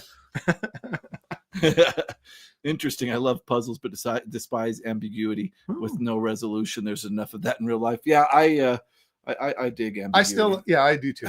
I like it in books. Yeah, I got to read this clown one that everybody's talking about. Lee Brackett. That was the answer to the book that Paul got at Opposite. Oh, the bookstore. There you go. Yes, yeah. The Best of Lee Brackett. It was a great pickup. It was in great condition. I loved Logan's Run. It deserves a remake if done well. Big Hoagie, is this your first time on here? Welcome to the stream. Always got that icon there. Is from the video game. Yeah. That they made the show out of. I like and that show is coming back, I think. Yeah, too. There's a second season. Yeah. It would be good if we knew the show's name. Really cool. Fallout. Right? Yeah, I liked that. I liked that show. 2049 doesn't answer it. That's incorrect. Villanueva specifically said he avoided the question. Well, the actor's there and he aged, so I don't know. It looks to me like Captain Infinity's an expert in that area. Yeah. He probably doesn't even know there is a book, Ridley Scott. In and Out. Okay. He's been here before. Hey, let's just enjoy some Chew-Z together. Nice. I like that. That's from yes. Yeah. Three Stigmata. Yeah, Three Stigmata. Okay, sorry. We're going next. Another bookstore. We went to two more bookstores today. I hope Andrea hasn't left because I haven't got to the part that she's going to be excited about. She'll have to watch it. Watch later. That's right. Timestamp, Andrea. It will be at. Let's see, how far are we into this? Well, no, we're not even there yet. It's the third. It's the third bookstore. Yeah. So could be another half hour, maybe. Next is Under Charlie's Covers. Oh, yes. And we got some cool stuff there. You got some stuff too, right? I'm actually wearing something. A lot of Chris's shirts that you see on this channel come from there. So this one came from there. My wife bought this for me. She likes to buy the shirts over there. So it says, "Books because reality is so overrated." Yeah. Actually, it doesn't say so, but it is overrated. Kind of reminds me of Mythbusters. They said, I reject your reality and substitute my own. Yeah. I like that little saying. Yeah. Too. So anyways, this is decided I better wear this. Okay. Do you want to start? Sure. I've got 1, 2, let me 3. see. This is it. 4, 5 books. This, once again, looking for something pretty vintage. I'd never heard of this one. Pat Frank, author of Alas Babylon, which is a very impressive old book. Isn't that like a post-apocalyptic book? Yeah, nuclear bombs go off in Florida, basically, and a small community coming together. This was written before, called Forbidden Area. And once again, it seems to play into that area potentially. And I'd never heard of this before. And they bro-darted this cover with that wrap, that clear wrap around it, and so it really helped maintain that cover. But it's very readable. What's the year? It is. Let's see. I wonder if you got a first there. It might be 1956, and there's nothing else listed in here. So yeah, that's got to be a first. Yeah.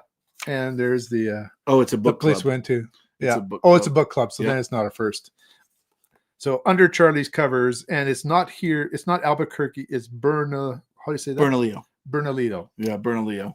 Yeah. So it's just outside of the north side of Albuquerque. Yeah. So that's the first one. I think it's very interesting. I might get to this one sooner than later. And I got Stories of Suspense. It's very, very scary. Yeah, that art. Yeah, this is an old book. It is. But the reason I grabbed it is because I didn't have a copy of The Birds by Daphne du Maurier. So I grabbed it because this one has the birds, but it's got some cool stuff in it. It's got the birds. That's what it starts. And then it's got Of Missing Persons by Jack Finney, which is the guy that did Body Snatchers. John Collier. I've heard of him. Who's John Collier? Why do I know that name? I bet Andrea knows. Yeah. Flowers for It's Algernon. bothering. I think I've read something by him. Flowers for Algernon. The story or the novella is really, really good. Daniel Keyes. And so is the novel. It's extended out with some very interesting sequences as well. Yeah, Taste by Roald Dahl, which is going to be one of his adult. That's another one that we talked about when we were talking about kids' books. Both loved. Yep. Yeah. 2 Bottles of Relish by Lord Dunsany. Charles by Shirley Jackson. Wow, some great authors. Yeah, another Jack Finney. Contents of the Dead Man's Pockets. And Margaret St. Clair. The Perfectionist. So I saw this list and was like, oh yeah, that's an awesome list. Yeah, sounds like authors that you really enjoy. Yes, sir. All right, here's an author that I haven't read but I've heard about. I do like some contemporary books, and so I listen to people who talk about it. Contemporary for me is usually something that's after, say, 1990, 1995. 90s. But I think this one came out in 2010. But it is, and I think I have this right, an omnibus of 3 shorter novels by Ken MacLeod. And this is called The Engines of Light. And if I look inside of here, there's Cosmonaut Keep, Dark Light, and Engine City. And the reason that I think that it is novels is that we have a separate copyright date for each of those titles. So, and this is a science fiction book club printing from April 2003. The short novels were printed between 2001 and 2004. Or sorry, 2000. No, that would be time travel. 2003. Captain Finity's ears are perking up. Publishing from the future. All right, I'm going to catch up on some of these really quick. Speaking of publishing, we're going to both be in a book that's going to be out really soon, aren't we? Oh yeah, that's true. Yeah, in fact, I think this is pre-Christmas, coming up pretty soon. Yeah.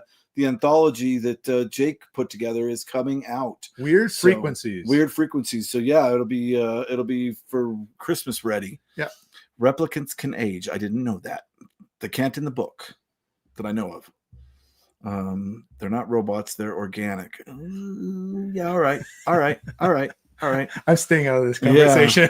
Yeah. All right, Andrea is still here. Hey, Salty Walt's here. I think this is yes. I think it's the first time you've been in one of my live streams and commented, Salty. I don't know if you've watched or Walt, I guess would be the. He's a great commenter. Yeah, he is. I've had some emails with him as well. Yeah. He's got Michael Moorcock's publishing order isn't amazing down. Yeah. Great to see you both. I am no good at this commenting on live streams. By the time I finish writing my comment, it's 3 ideas back. Yeah, that is one of the problems with live streaming. Yeah. We're not computers, Sebastian. 3 Stigmata is my favorite. PKD, mine too. I'll watch later and leave you with more permanent comments. That's perfect. Yeah, great. Thank you. You start showing a book and all comments stop. Alas, Babylon is my favorite post-apocalyptic novel. I haven't read it yet, and it's a good read too. I've got it up here. Yeah. That's same. Brett. Yeah. This is Brett. Yeah, that's the first time I think he's on here. Yeah, I've seen the Beast Reads before. He's commented on my stuff. Oh, I meant on this today. Oh, today, yes. Yeah. And I didn't know his name was Brett. That's awesome. That cover was really well done. By the way, my biggest lesson is to always enjoy pop culture debates. All of you guys are awesome. Yeah, it's really true. It's fun. Yes, I do a lot of horror on the channel. I like horror novels a lot. The one I'm currently working on is called All Heads Turn When the Hunt Goes By John Ferris. I do a lot of those with Virgil and Brian. You have a series with them. Called the Secret Society Red. I read some horror, like a lot of people that we talk about who read. There's a certain author that's very prolific that we've all read in the horror genre, and I'm trying to avoid the name. And and then I've read some things on the side. One author that I do want to collect, and I have read a little bit of her work, is Shirley Jackson. I love her. I'd like to read more of her. I love her. She's one of my favorites. Yeah. See, you've totally perked up. Hey. That's what I remember as well. They only live 4 years, but yeah. Weird Frequencies is happening. The editor told me so. I believe him most of the time. Yeah, that's right. Yeah, I think that we were hoping to get it out by Halloween, and that did not happen. You know what? More time, editing, etc. I approve. Yeah. Let's get the best work out that we can. Except Rachel. Yep. I suppose you could argue Rachel and oh my God. Captain Finney just said this is good for us. So. Yes, it is. Well, it's good for them. We can just keep moving on, right? Okay, all right. They can have their conversation. Okay. Didn't know about Forbidden Area by Pat Frank. Need to search for it. Yeah. Yeah, it's the first time I've heard of it too. Oh, thank you for watching These Like You. Yeah, that was so much fun. Mm-hmm. I really enjoyed that. I hope I didn't piss too many New York people off because I stated something about New York and I think it was a little stereotypical. Care to rephrase? No. Well, maybe rephrase. Yeah. Yeah. I just was talking about the juxtaposition that Shirley Jackson was talking about what life is like in the city and what life is like in urban environments or in rural environments. Yeah. And one of the characters says, I can't just be forceful and get my way in a rural place like I can in New York. So then I said, New Yorkers have a tendency, I think is what I said, to be loud and always honking their horns, which I don't know if that's true or not, but I got corrected in the comments. When I was in New York, I couldn't believe how fast people walked everywhere. I mean, it's the best source of transportation in Manhattan is just to walk somewhere, no matter how many blocks it is. And boy, are they forceful with their walk. They're just like stamping that pavement going hard. Andrea says New Yorkers are always pissed off. That's their comfort zone. See, I think I very nicely said something along those lines. Yeah. It's a great place to visit, though. I'm not sure I'd want to live there. El Mustard Tiger, I think you're going to enjoy my channel. Yeah, have you read the Chronicles of the Wind Up Bird Chronicle by Murakami? I have. I think you would like Han Kang. I have not read Han Kang, a Korean writer who has won the Nobel Prize. Yeah, I'm going to do so for 2026. So I try to do 2 Murakami books a year. For 2026, I'm going to do a Wild Sheep Chase, and I'm going to do a Wind Up Bird Chronicle. So yeah, and I don't think I've seen you on the chat before, so welcome. Let's see. You know that Ash dude, an alien? Something tells me he's not altogether human. Call it a gut feeling. I got it. Good job. Nice way to phrase that. I'm a New York people not pissed in the slightest of all sides. You discussed in that story for sure. Oh, good. No, he's a hobbit. New York City, come for the pizza, stay because you got hit by a taxi. We're only pissed off if you stop dead on the sidewalk. Yes, which I agree. Do, and I shouldn't do that, man. Yeah, I mean, it's weird. That's exactly it.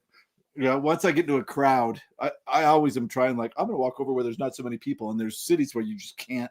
There is no walk over where there's not so many people, and I've experienced them in Japan and in Korea more than.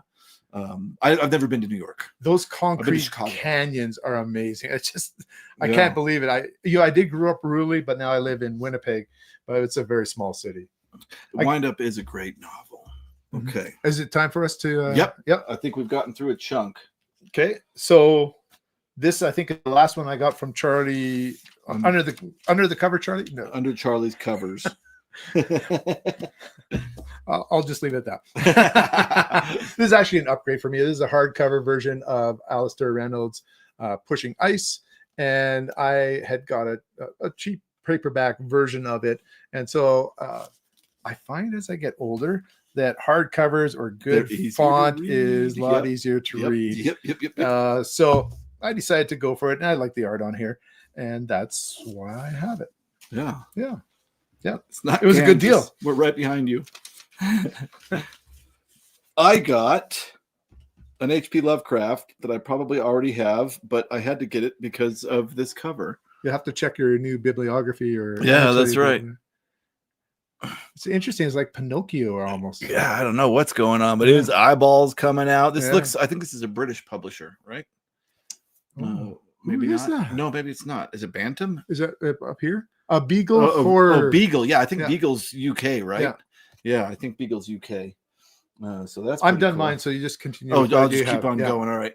I'll get through this quick. Ghosts and Things. Ghosts and Things. So scary. Yeah. You got a horror thing going on with this bookstore. Yeah, there is in this one.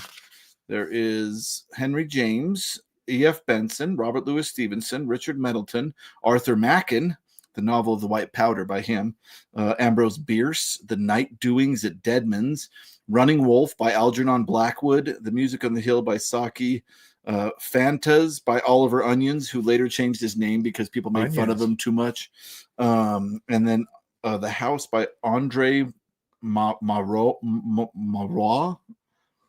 I don't know. Don't ask me. And then I'm just hoping Onions didn't change it to relish or something. No, he I think That was a poor joke. Sorry, folks. The Lovely House by Shirley Jackson. Yeah. Great mix. I don't know if you guys remember, people that watch my channel, I did a book haul a while back, and I found this killer copy of Usher's Passing by Robert McCammon with the pumpkin art. But you noticed something missing on the cover? Yeah, it was cut, but I mean, I got it for like $2, so I got it anyway. Well, I upgraded. So now I have a normal version. So if anybody needs this, let me know. Now I've got this version. So that made me happy. I love that cover art. And then I grabbed another Lovecraft that I didn't have, Blood-Curdling Tales of Horror and the Macabre. You know that series that I do with Ira and Matt on the best ofs, the Yeah. writers? They published 2 books in the late 80s that were associated with them but didn't look like them. One was about John Brunner and the other one was H.P. Lovecraft. Oh, interesting. Yeah. We've chosen not to sort of include that in the main set of, I think it was about 21, but those 2 books would be 23, I guess, for that set. The last thing I got was I get an advent calendar for my daughter every year, and she's getting older to the point that she doesn't care about them as much, but I think I found one that she's going to love. I got the D&D advent calendar 2025. Woo. Santa Claus doesn't look too happy there. Looks a little angry. He's grumpy. Yeah. She was super excited about this. So yeah. She was very happy when she saw it. At first it was like, oh, another advent calendar, Dad. Yep. What seriously. are you doing? But she perked right up. Once I turned it around, she was like, yes. Let's see. All right. Okay, it's not Kansas. We're right behind you, is I think where I stopped. Mm-hmm. Chris, there's a liminal space store you need to find. Days of Grass, Days of Straw by R.A. Lafferty. I might have it. That's interesting. We're going to talk about Lafferty a little later. We are. Yeah, I love all the Lafferty I've come across. The configuration of the North Shore is probably one of my favorite Laffertys, or probably one of my favorite short stories of all time. Really incredible. I will look for that because Lafferty is awesome. It's not in 900 Grandmothers, is it? It might be harder to find. I'll have to poke around for it. I've read it. I'm not sure I recognize that name, but it could be. Oh, man. See, yeah, I agree for reading, but it's weird because some of those vintage paperbacks have better art. It's so crazy. Yeah.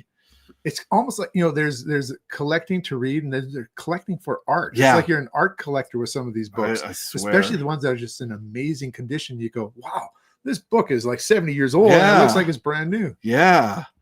I think she's talking about that Lovecraft with the crazy with the eyeball. Pinocchio one that I said. Yeah, that's almost like a Clark Ashton Smith clay sculpture. Heck yeah.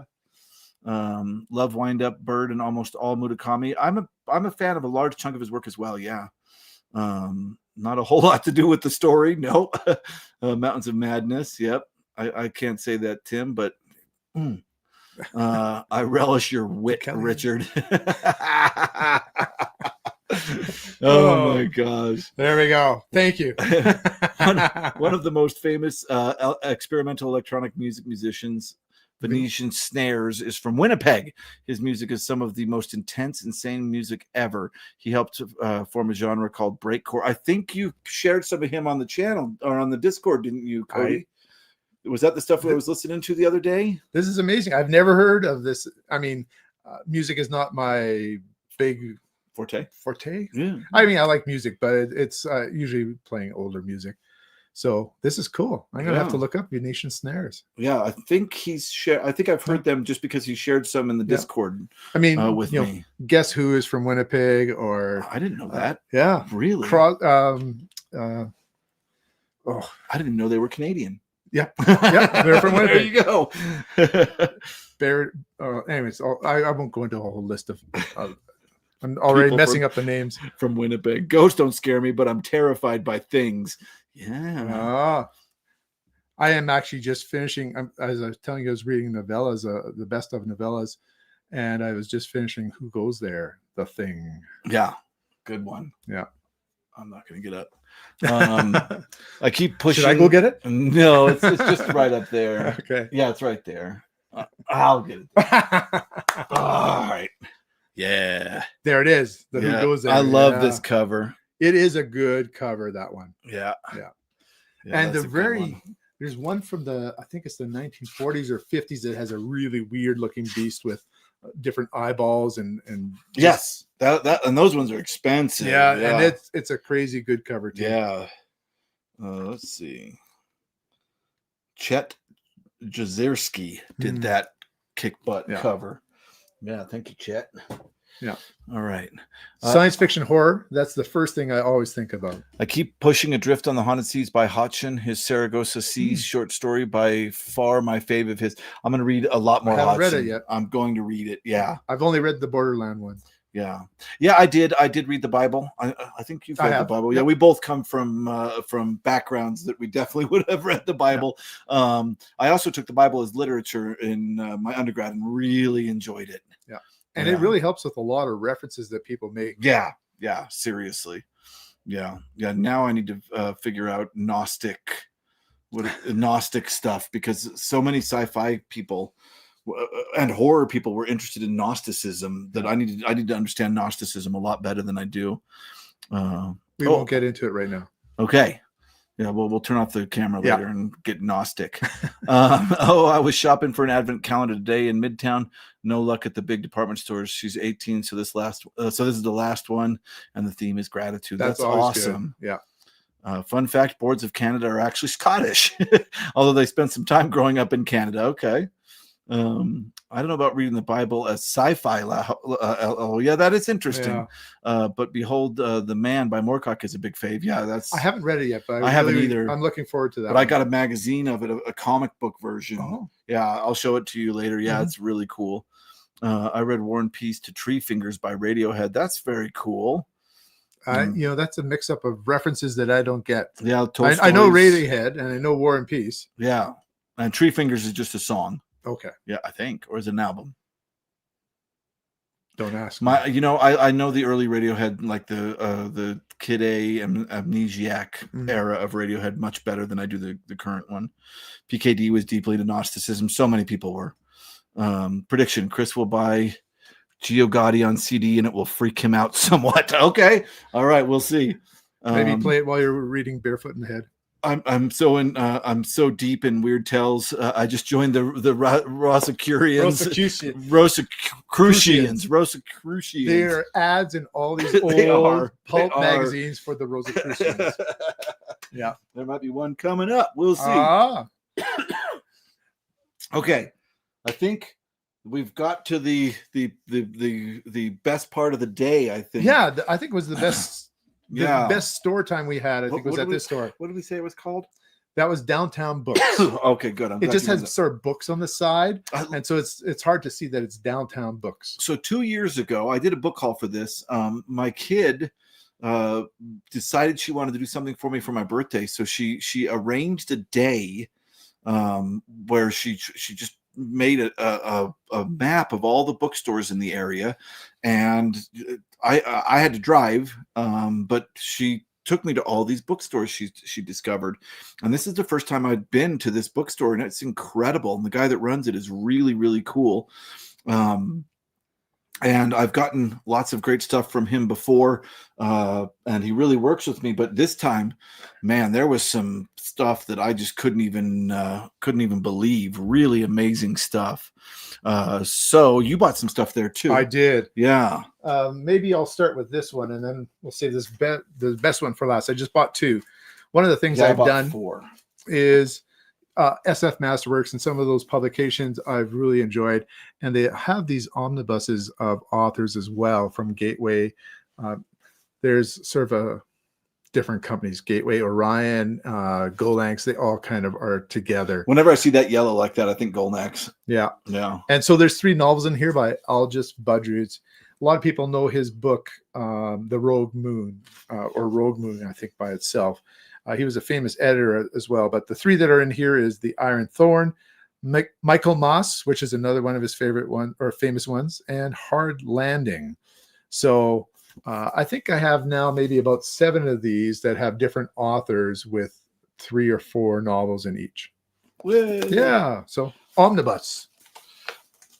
All right. I went back to the store that my kid thought I was buying dirty magazines for him, and I don't think you told that story here yet. Oh, I haven't told it live. I've told it in the past before, but yeah, I went to this store And my I had to run in really quick because we had prior engagements. So my kid waited in the car, and I ran in and I just grabbed a couple of things very quick, and I grabbed a couple of weird tales, and I brought them out and threw them on the seat and drove off. And my daughter was super embarrassed because she thought I had bought dirty magazines. But no, what I bought was weird tales. These are exact facsimiles of them, and I really, really love them because they also have the ads in them. This one has a powerful werewolf story by Seabury Quinn. I can't tell. I'm not good enough at Brundage to just say if this is a Brundage cover or not. I don't know either.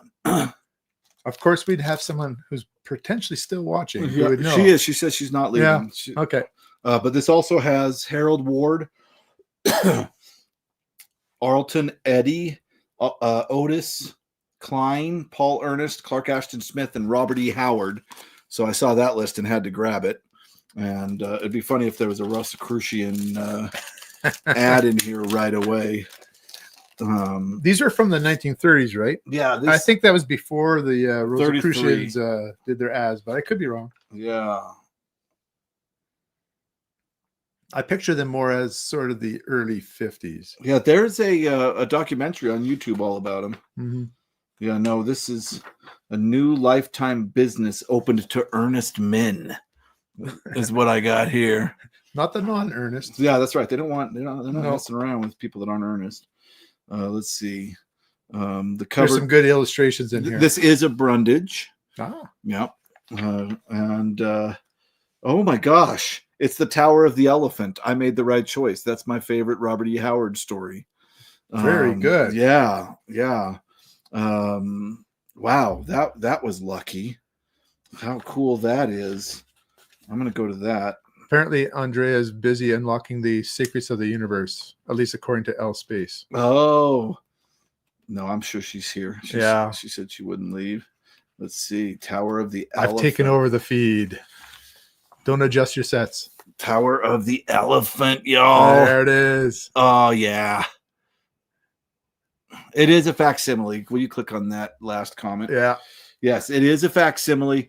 And that is true. Yeah, that's hard. That's rough. But for me, it's beautiful. I can read it. I can hold it and feel like I'm reading it for the first time. But yes, I would have preferred to pay the price I did for this one for the first one.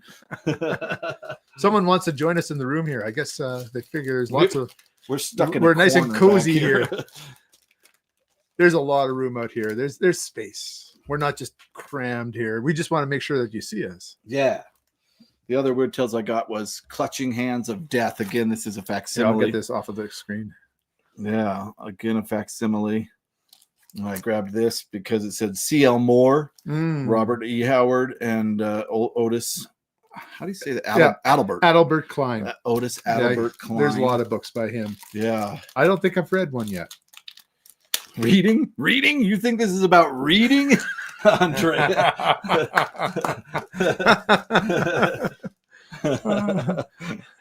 Okay, so this is an M. Brundage cover. It's so funny. Lord of the Lamia by Klein. The Robert E. Howard is Jewels of Gwahler, a superb novelette of a weird jungle hidden palace and strange weird people. All right, they used weird twice. I'm in. Wow. It's got C.L. Moore, Julie, a thrilling tale of Northwest Smith, outlaw of three worlds. So yeah. Oh, it's got a Bram Stoker in there. Oh, The Judge's House. Obviously a reprint. Yeah, a fascinating weird tale by the author of Dracula, and then the Eerie. Let's see if there's any ads in here. No, they go right to the Lord of the Lamia.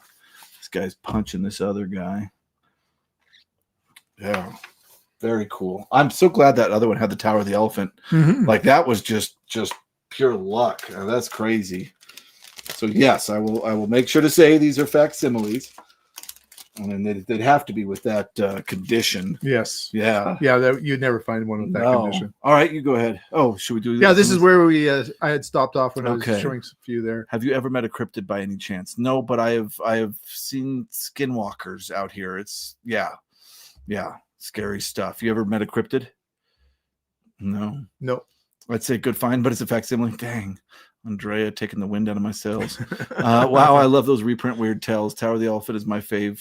Conan too. I have a couple of reprint EC comics. Yeah, I've got some EC comics too. Yeah. Any Weird Tales with Howard and Moore is a good Weird Tales, right? No, well, yes, I have. I've read. I did a video with Richard last time he was down here on. Oh, the short story. Mimsy were the Borogroves. Yes. Borogoves, yeah. Because we were having trouble with that, or at least I was having trouble with that word. Yeah. Which is from not C.S. Lewis Carroll. Yeah. Poem that's in Alice in Wonderland. Yeah. Oh no, it's The in Looking Looking Glass. Glass. Yeah. Through the Looking Glass. Yeah. It's a great story. Yeah. Yes. Maybe. I might have done. I've got skin. I walk. Yeah. No. I know. Scary. Yeah. It was scary. I might have done. I don't know. Yeah. All right. What do you got? All right. This is the last one here. I have I do some buddy reads with Sam Not So Wise from Iceland, Bart from Bart's Book Space. He's actually up in Boulder, Colorado, and I visited him on my way down. And with Whitney from Secret Sauce of Storycraft.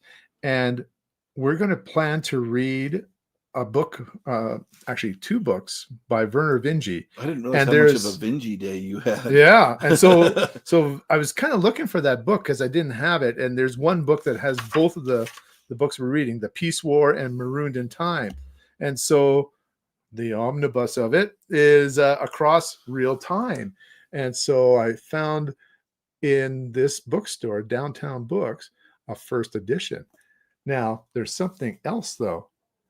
I found a book, and it was advertised this way. I'm not saying that I found it, that it wasn't, the store owner wasn't aware of it, but it's autographed too. Yay! To Matt, and it's from Werner Vinge.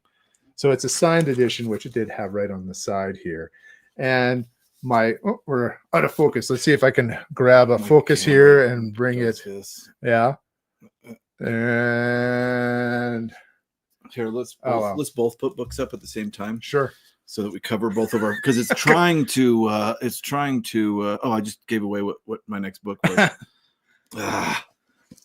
Yeah, anybody showing up now is going to be like, what? We probably look better. What? It's a filter. Anyways, so my wife persuaded me, because it's a little bit more expensive than I normally would pay for a book, but she said, "Yeah, go for it." It was what cheap. Was I to argue? It was cheap. It was pretty cheap. Yeah. For a signature. Yeah. For a first edition of a book too. Yeah, if you went to like Barnes and Nobles, which I don't think you could do, and bought a brand new one of Werner Vinge, it'd be less than it'd be more than what this was. Yeah. All right. Let's see what we can do here. My camera does this every once in a while. It makes me very angry, and I don't know how to fix it. What I usually do is put a book up and then pull it back. So I'm just going to tell you what coming at you 3D. We're cryptids. Oh yeah, cryptids are always blurry. At least the comments aren't blurry. Okay, let's see what we got here.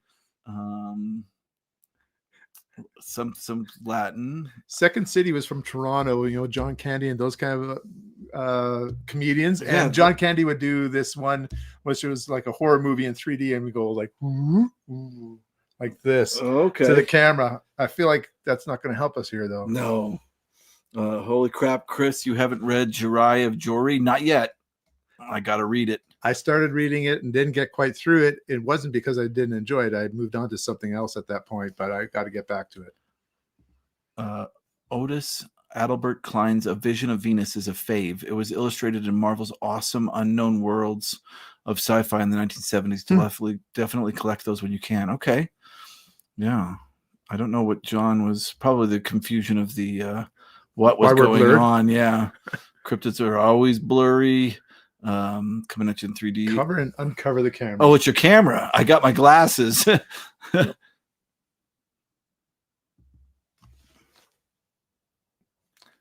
We tried.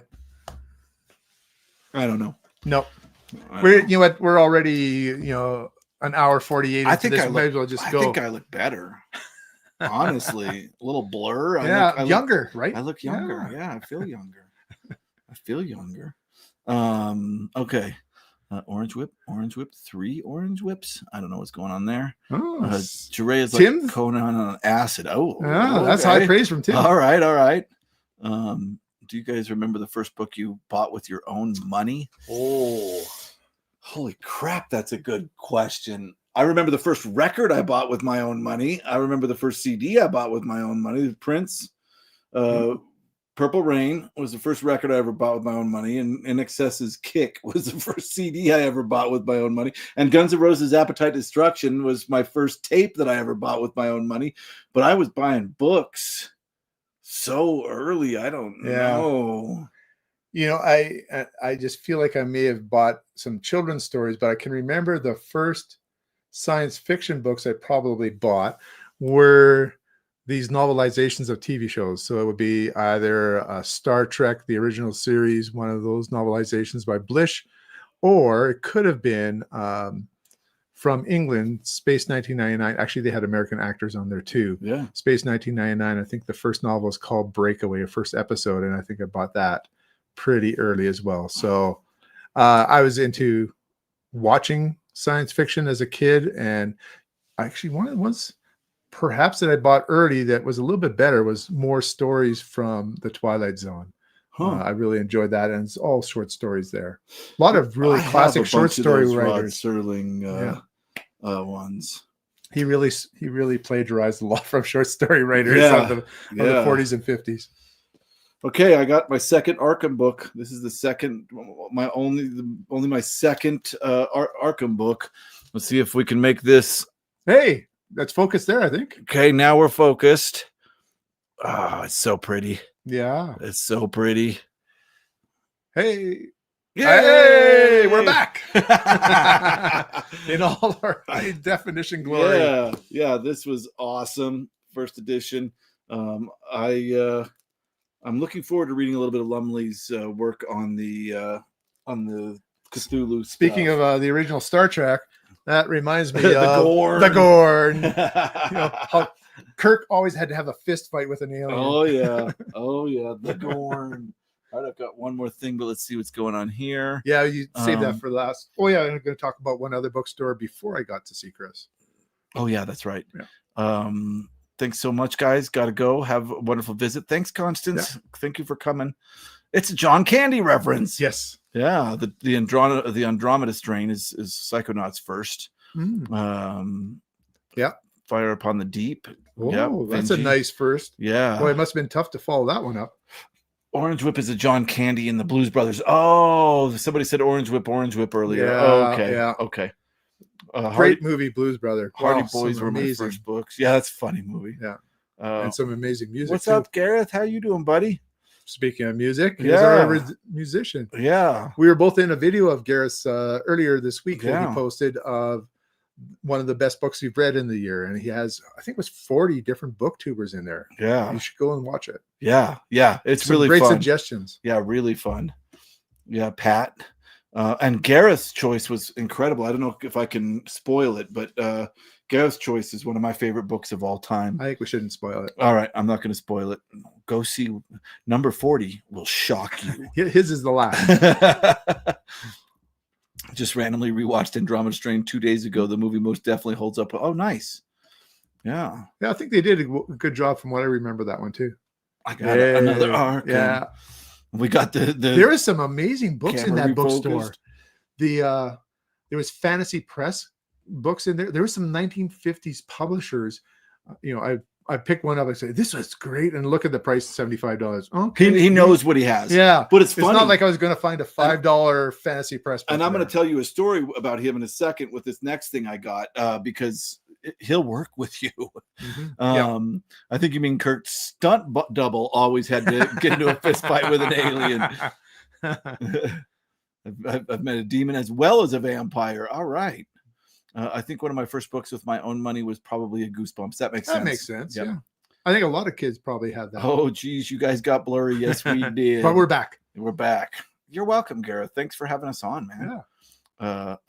It's a great idea, Gareth. I gotta do that again. The Robert E. Howard Foundation's donations have slowed to a trickle. Everyone must be buying Christmas presents. I'm gonna put up a Robert E. Howard video after I do my Dinovember. I've got all these videos in the can, but I got to do them in a specific order. So yeah, if you haven't donated to the Robert E. Howard Foundation, please do. They need it. So glad you were in it. Yeah, it was really fun. Thank you. Goosebumps. Oh my God, the mask warped me forever. I don't know it. I'm sorry. I haven't read that one. Jake's atrocious accents must have put people off. Oh, the lore on this corner of BookTube is deep. All right. The big one from here. Yeah, the last one I got is the smallest thing I bought today. Maybe you should tell him that he sort of told you there was this box that had come in or something. Yeah, he's like, you got to look through this box. You got to look through this box. Yeah. So it's a pamphlet that says The Early Years, and it's by. Oh, it doesn't say who it's by. Oh, it says there. I was covering the wrong thing. Yeah, by Lafferty, and that's cool. I love Lafferty. From Kansas, very quirky writer. Yeah, and it's signed, and that's the first time I've gotten an R.A. Lafferty. I've never seen, even on BookTube, I've never seen a signed R.A. Lafferty. Yeah, and he had it marked for $55, but he said, I'll work with you. So it's got stories that looks hand typed. Kind of looks like it's been not mimeographed, but it's been reproduced, say in the 1960s or 70s. A chapbook is what I would call it. Yeah. But yeah, it's my first Lafferty signature. I can't wait to show it to Otto Jack Peterson. Yes. He's gonna go crazy. Daniel Otto Jack Peterson. Yeah, I think he's gonna love that I got this. Yeah. A booktuber who loves Lafferty. Almost his whole channel is almost all Lafferty. Yeah, and he had it listed for $55. And I went up and said, what will you do for it? And he's like, well, I can go a little bit lower. And I was like, okay. And he said, $25. And I was like, well, yeah, $25 for Lafferty's signature. So that was my that was my favorite find of the day. I think it was a little Black Friday gift. Yeah, I think so too. Yeah, absolutely incredible. That was kind of the peak of the day for me. Let's see. Oh. We're at the Goosebumps. Dinovember was such a great idea. I need to do it to do it next year. Yeah, definitely. I think Andrea was inviting anybody to join us next year. Yeah. Yes, Unstoppable. We are saving that house. Dang it, absolutely. Yeah, I just got to put out another. I'm going to put out Conan videos and just remind people over. I guess I finally have a Conan book. Yeah, so there you go. I'll have to do something. Yeah, read one of those stories and mention the Robert E. Howard house. Dinovember. Let's see. Unacceptable conditions. Unacceptable conditions. And your front. I missed it. Dang it. It must be something about a back. I'm taken aback.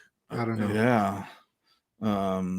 Nice. Probably maybe one of their comments. Nice references, man. Yeah. I am not seeing everybody's references. I think we skipped over Chris Singh Skinwalkers a bit too fast. That's a crazy story. Oh, I'll tell it to you one day. Lafferty is brilliant. I agree. Yeah, absolutely. I was hoping for a campfire tale. It starts with a campfire. My first book was A Memory of Murder, 1984, a collection of mystery short stories by Bradbury, published 1944 through 8. A Memory of Murder. I don't think I have that one.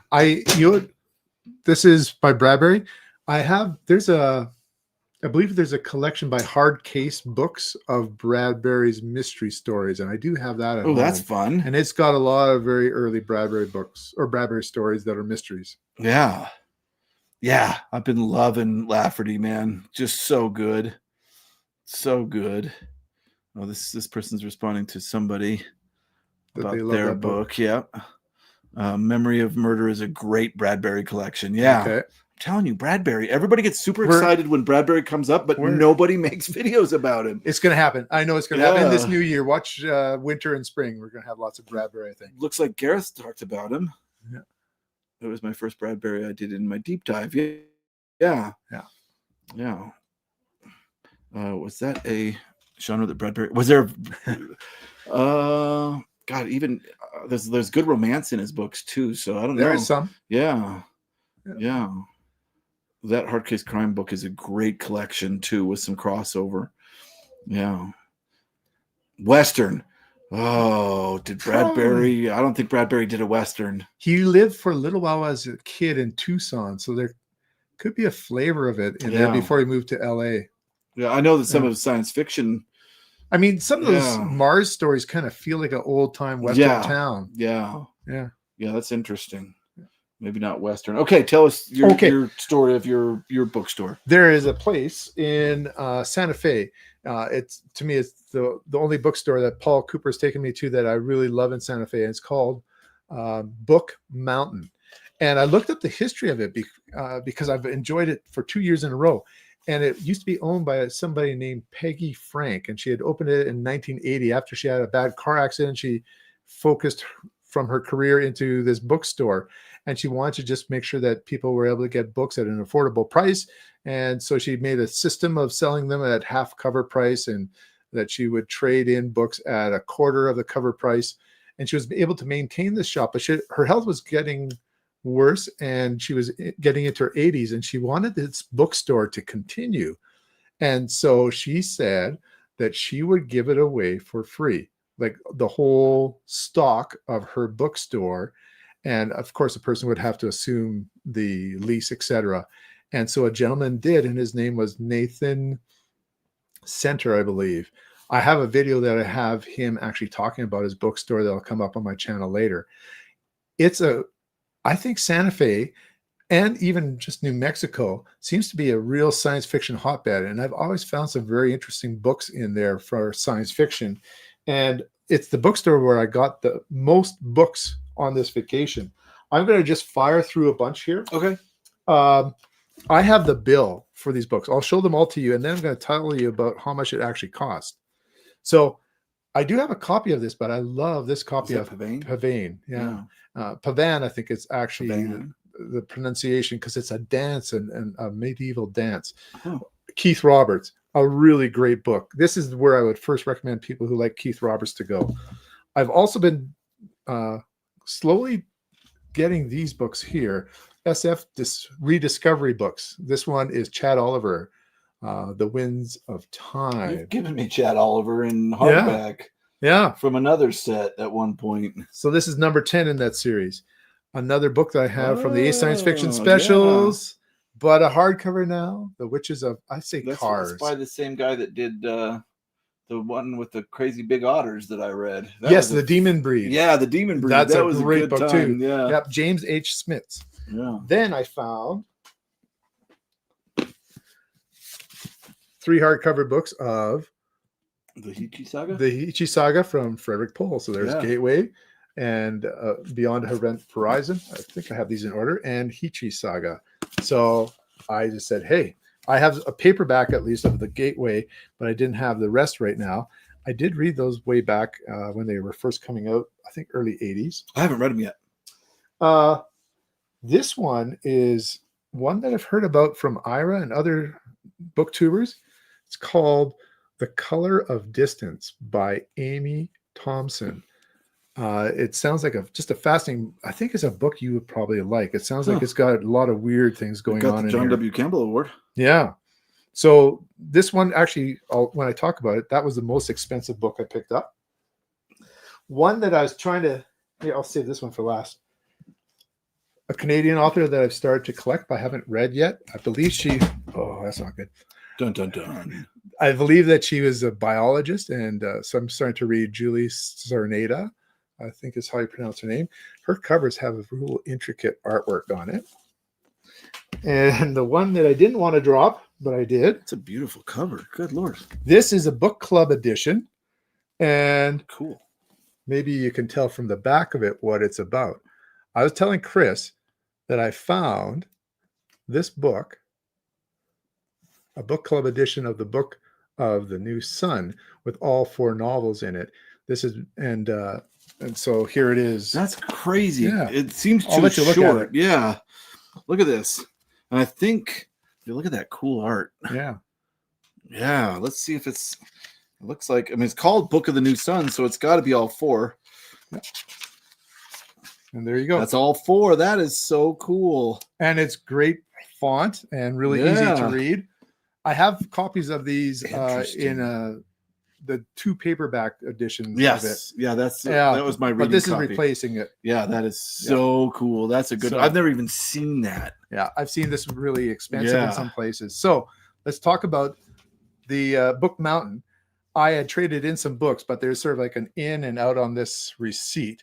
And as I said, quarter the price that's on the book.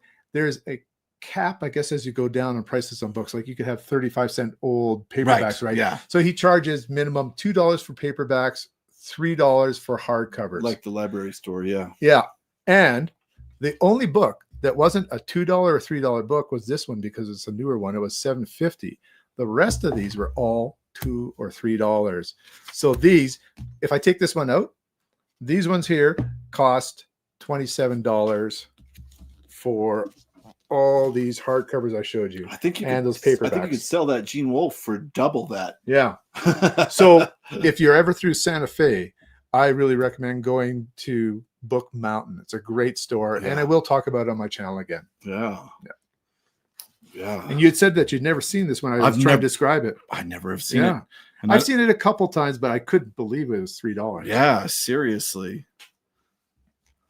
All right, let's see. Yeah, you can put. I'm gonna put these back in here. And I'll go through these comments. Western toilet humor. Well, tarnation. You two have nice white beards. Wish mine was as well trimmed as yours. I'm due for a trim. Mine's getting a little long here. Yeah, I have the Best of Lafferty. I enjoyed it. Definitely quirky. I can see why writers like him. I really like him. I like the Best of Lafferty because there's introductions and sometimes afterwards to each of the stories, and it really helps in terms of understanding Lafferty, because sometimes it can be difficult to get into him. It's all the UFOs flying around. Ambiance. Chris's beard is otherworldly. He must use magic to trim so cleanly. I swear some videos his beard edge looks sharp enough to cut with. Yeah, it's crazy because my beard naturally curls this way. So, and I don't use any beard oil or anything like that. I just kind of try to comb it this way so that it doesn't do that. I don't know. Look at this. We're giving beauty tips now. Yeah, that's right. Well, you are. I am not. Yeah. I don't know who Tim's responding to there. You said we're back. Chad Oliver. Oh, Chad Oliver. And I'm glad you're here. Yeah. You said we're back. I replied, you're front. Got it, Paul. Unfortunately, there's that lag in the it's comments. so hard. Yeah. Yes, Wolfe. Love Book of the New Sun. I have read it. All right. Whoa, that's amazing. Sapphiros. This book has weird stuff in it, Chris. Chris, that's right. You tell me weird stuff, and I'm excited. Yes, true. Expensive? I think I have that. Yeah, I've never seen that edition. That was so interesting. I love book club editions. I know that some people don't price them very high, but I think they're great. I mean, I've got that Dune book club that I absolutely love because I can't afford the $3,000 for a Dune first, but it's got the John Schoner cover, and it's Chilton, the publisher. So yeah, dude. $2 for that Wolfe is insanely good. Actually, that's probably a valuable book in itself. Then, if it's the book club edition of it, I think it's $200 to $300. Yeah, it's valuable in my books. Yeah. Serious. That Book of the New Sun goes for a load, I think. Yeah. Richard, did you drive? How will you take all these home? I did drive. It's not going to go in any luggage. Yeah. We drive down here because my wife and I bring our bikes along as well. And as I said, we've stopped at different places along the way to visit people. And Chris always gives some great recommendations. We went to Meteor Crater and Petrified Forest. There's a video on my channel of me walking through the Petrified, the Blue Mesa Trail, and it's in like another world. It's incredible. So the answer is yes, we drove. Chris is fashionable in Middle Earth chic. Chris looks like Gandalf, but doesn't like Lord of the Rings. I would like to amend the record. I DNF'd Lord of the Rings, but I'm going to try again with Tim next year, starting in April. So, May. Sorry, starting in May. I'm doing the tetralogy of Yukio Mishima starting in January. So yeah. You know what? I don't know if I should mention this, but we were talking about he has an eBay channel. what do you call it, eBay store. Uh-huh.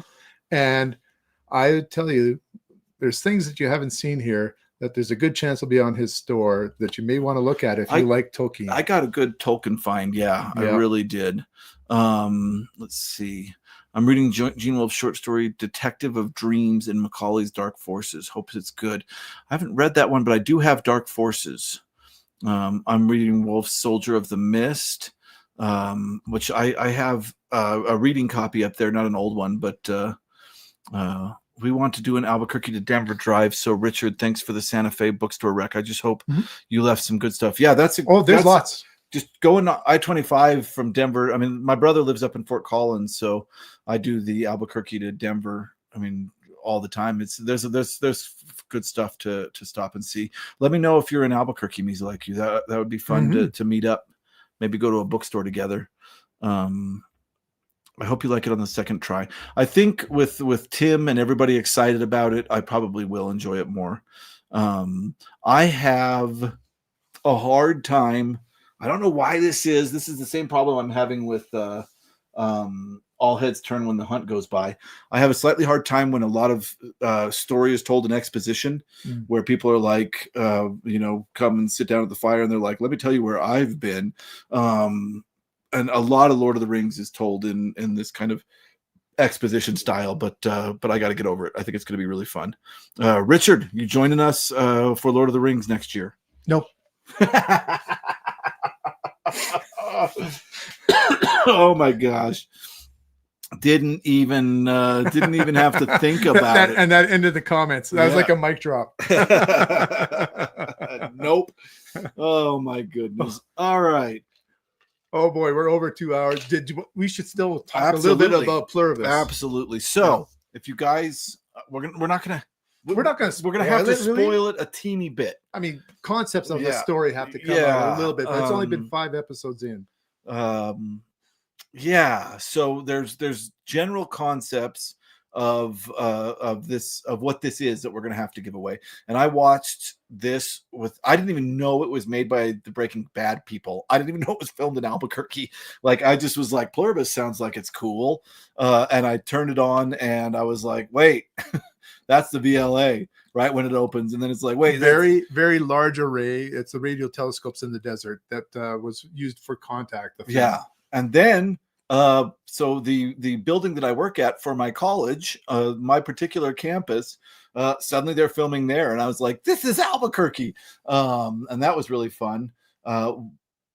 When I started watching Pluribus, I read like a quick synopsis, and I thought it was going to be a zombie film. I really thought it was going to be like a zombie film. And it really isn't. It is super interesting. And the blurbs that they did was all about are you happy, Carol? Carol is the main character. Yeah. Can we kind of help you, Carol? And then there was a really weird one where they had a person licking a donut as a preview as well. And so the very first episode really does quite a lot in its hour, where it tells you about the VLA and radio telescopes, and there's a communication that they get there. And this communication eventually results in something that happens real worldwide that affects people. And some people are not affected. And there's only like a dozen, like a baker's dozen. Worldwide, 13, worldwide that aren't. Yeah. And it's about, we'll just say it's about assimilation or individuality. That's sort of a big theme. If you guys watched Rick and Morty, do you remember the one where he was dating a collective on a planet? He was dating the entire planet because he was dating the collective. This is very similar to that. It really is. It really is. And it's really, really fun. And if you are like, what does Albuquerque look like? You could just watch that show. And it's and it was funny because as I was watching it, because I told Richard to go to the VLA last time he came through here. I did. It was great. And you just happened to be reading Contact at the time too. I made sure I did. Oh, good. Yeah. Okay. I thought, what better book to promote when I go to the VLA? Yeah, exactly. And then when I started this sci-fi show, I was like, oh, Richard will like this. This is at the VLA. I'm going to have to show this to him. And then the whole thing was, I mean, we drove around today and we were like, okay, that's the hotel from that scene. And this is from that scene. It's really wild. Like there's stuff everywhere that they film here. So yeah. And so the thumbnails Breaking Bad guy. Yeah. Thumbnails in joke versus with something that happened at the Sprouts Market.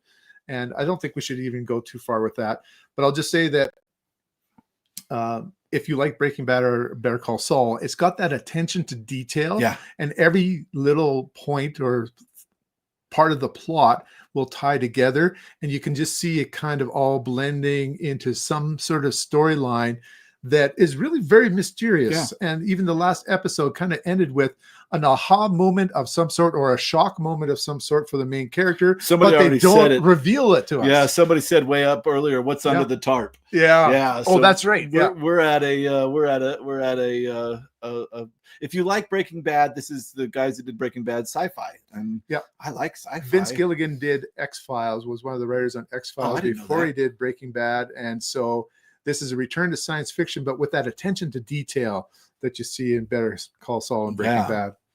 All right, let's see. Sephiroth, we're talking about Lord of the Rings. He said, I've not read it. Exposition sucks. I agree, but it didn't bother me in Lord of the Rings. Yeah, I can see that. It's very well written. So yeah.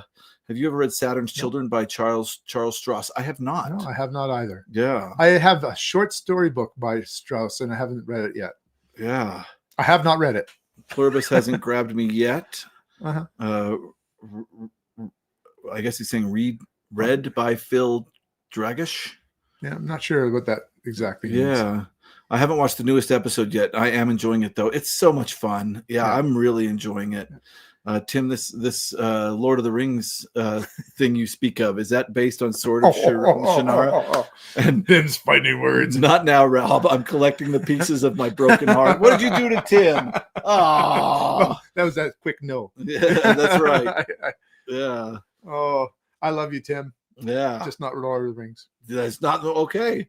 Love Breaking Bad and Better Call Saul, but this one, I'm really liking it. I'm really liking it. You have to enjoy that sort of detailed, slow story, and it's very different than a lot of other shows and how it paces itself. Yeah, I think we know what's under the tarp. Oh, I don't. Matt, email me your guess, and we'll see how you do. Is it spoiler if I guess? I would think. I guess we should say what's under the tarp is an ingredient of some sort of a drink that the people who are everybody but the 13 drink. Yeah. I don't know. I don't know. Maybe we should just leave it. Yeah. The body of Walter White. it's that meth. It's the blue candy meth. I wonder if we said meth too many times and this is going to get taken down. Oh, no. I just wonder where Vince Gillian is going with this. Is there enough for all? Yeah, I feel what you're saying. I do. It is so strange because there are times that I'm watching, I'm like, what? Is she in a relationship with the planet? Like, what is going on here? Yeah, it's very strange, but I just kind of go along for the ride. You know what? I just trust Vince Gilligan and his writing team that they're going to take us someplace entertaining. Yeah. It's been a lot of fun. It hasn't replaced Severance for me as my favorite Apple. But it's pretty close already for me, at least. Pretty close to that level. Not for you. I love Severance so much. I love it so much. We'll have to see.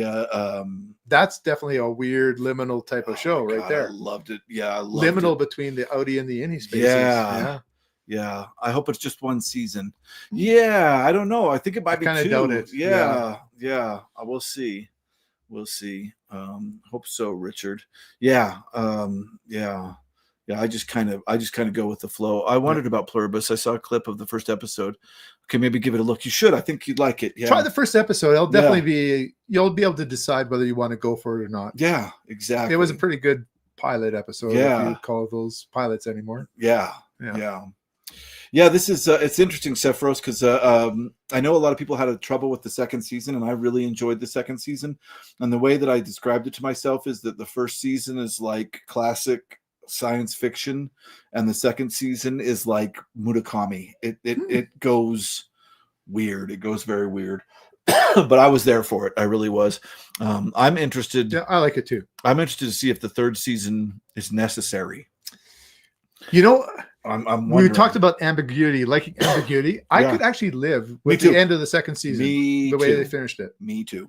Yep, I think that the second, like when they said that it's on for a third, I was a little bit confused because I was like, I thought they left it in an interesting place. So, but my family would definitely disagree with me. All right, I'm losing my voice. Yeah. I think we kind of caught up, didn't we? Yeah. Yep. Yeah. Yeah. So there you guys go. Yeah. Richard's in town. We're going to go play some cards, I think. Yeah. Yep. Had a great time. We're going to be heading to Canada from here. So really appreciate you hosting me here. This is the second time I've been with Chris and his family, is wonderful. Yeah. And so it's been a lot of fun. Hopefully it becomes an annual thing. Yeah. And next time I can't promise that every time we'll be down here, but Balloon Festival. You got to come down for the Balloon Festival. My wife is very interested in this Balloon Festival in October. And so maybe twice in 1 year. Yeah, there you go. There you go. Thanks for explaining about Pluribus. Last night at Thanksgiving dinner, a friend of mine explained about sprouts. Yeah. Yep. Sorry, my last shot. Did you at least like the movies, Richard? Yes. Maybe I've made him happy now. Maybe we're friends again. Yeah. I liked the movies. Thanks for the stream, guys. You can come to mine next year. Yes, I would love to, Sephiros. I've been to Scotland once, and I loved every minute of it. I haven't been. Yeah. Take care on the trip back. Thank you. This was awesome. I like this tradition. Let's make it I like this tradition. Let's make it tradition. That was hard to read.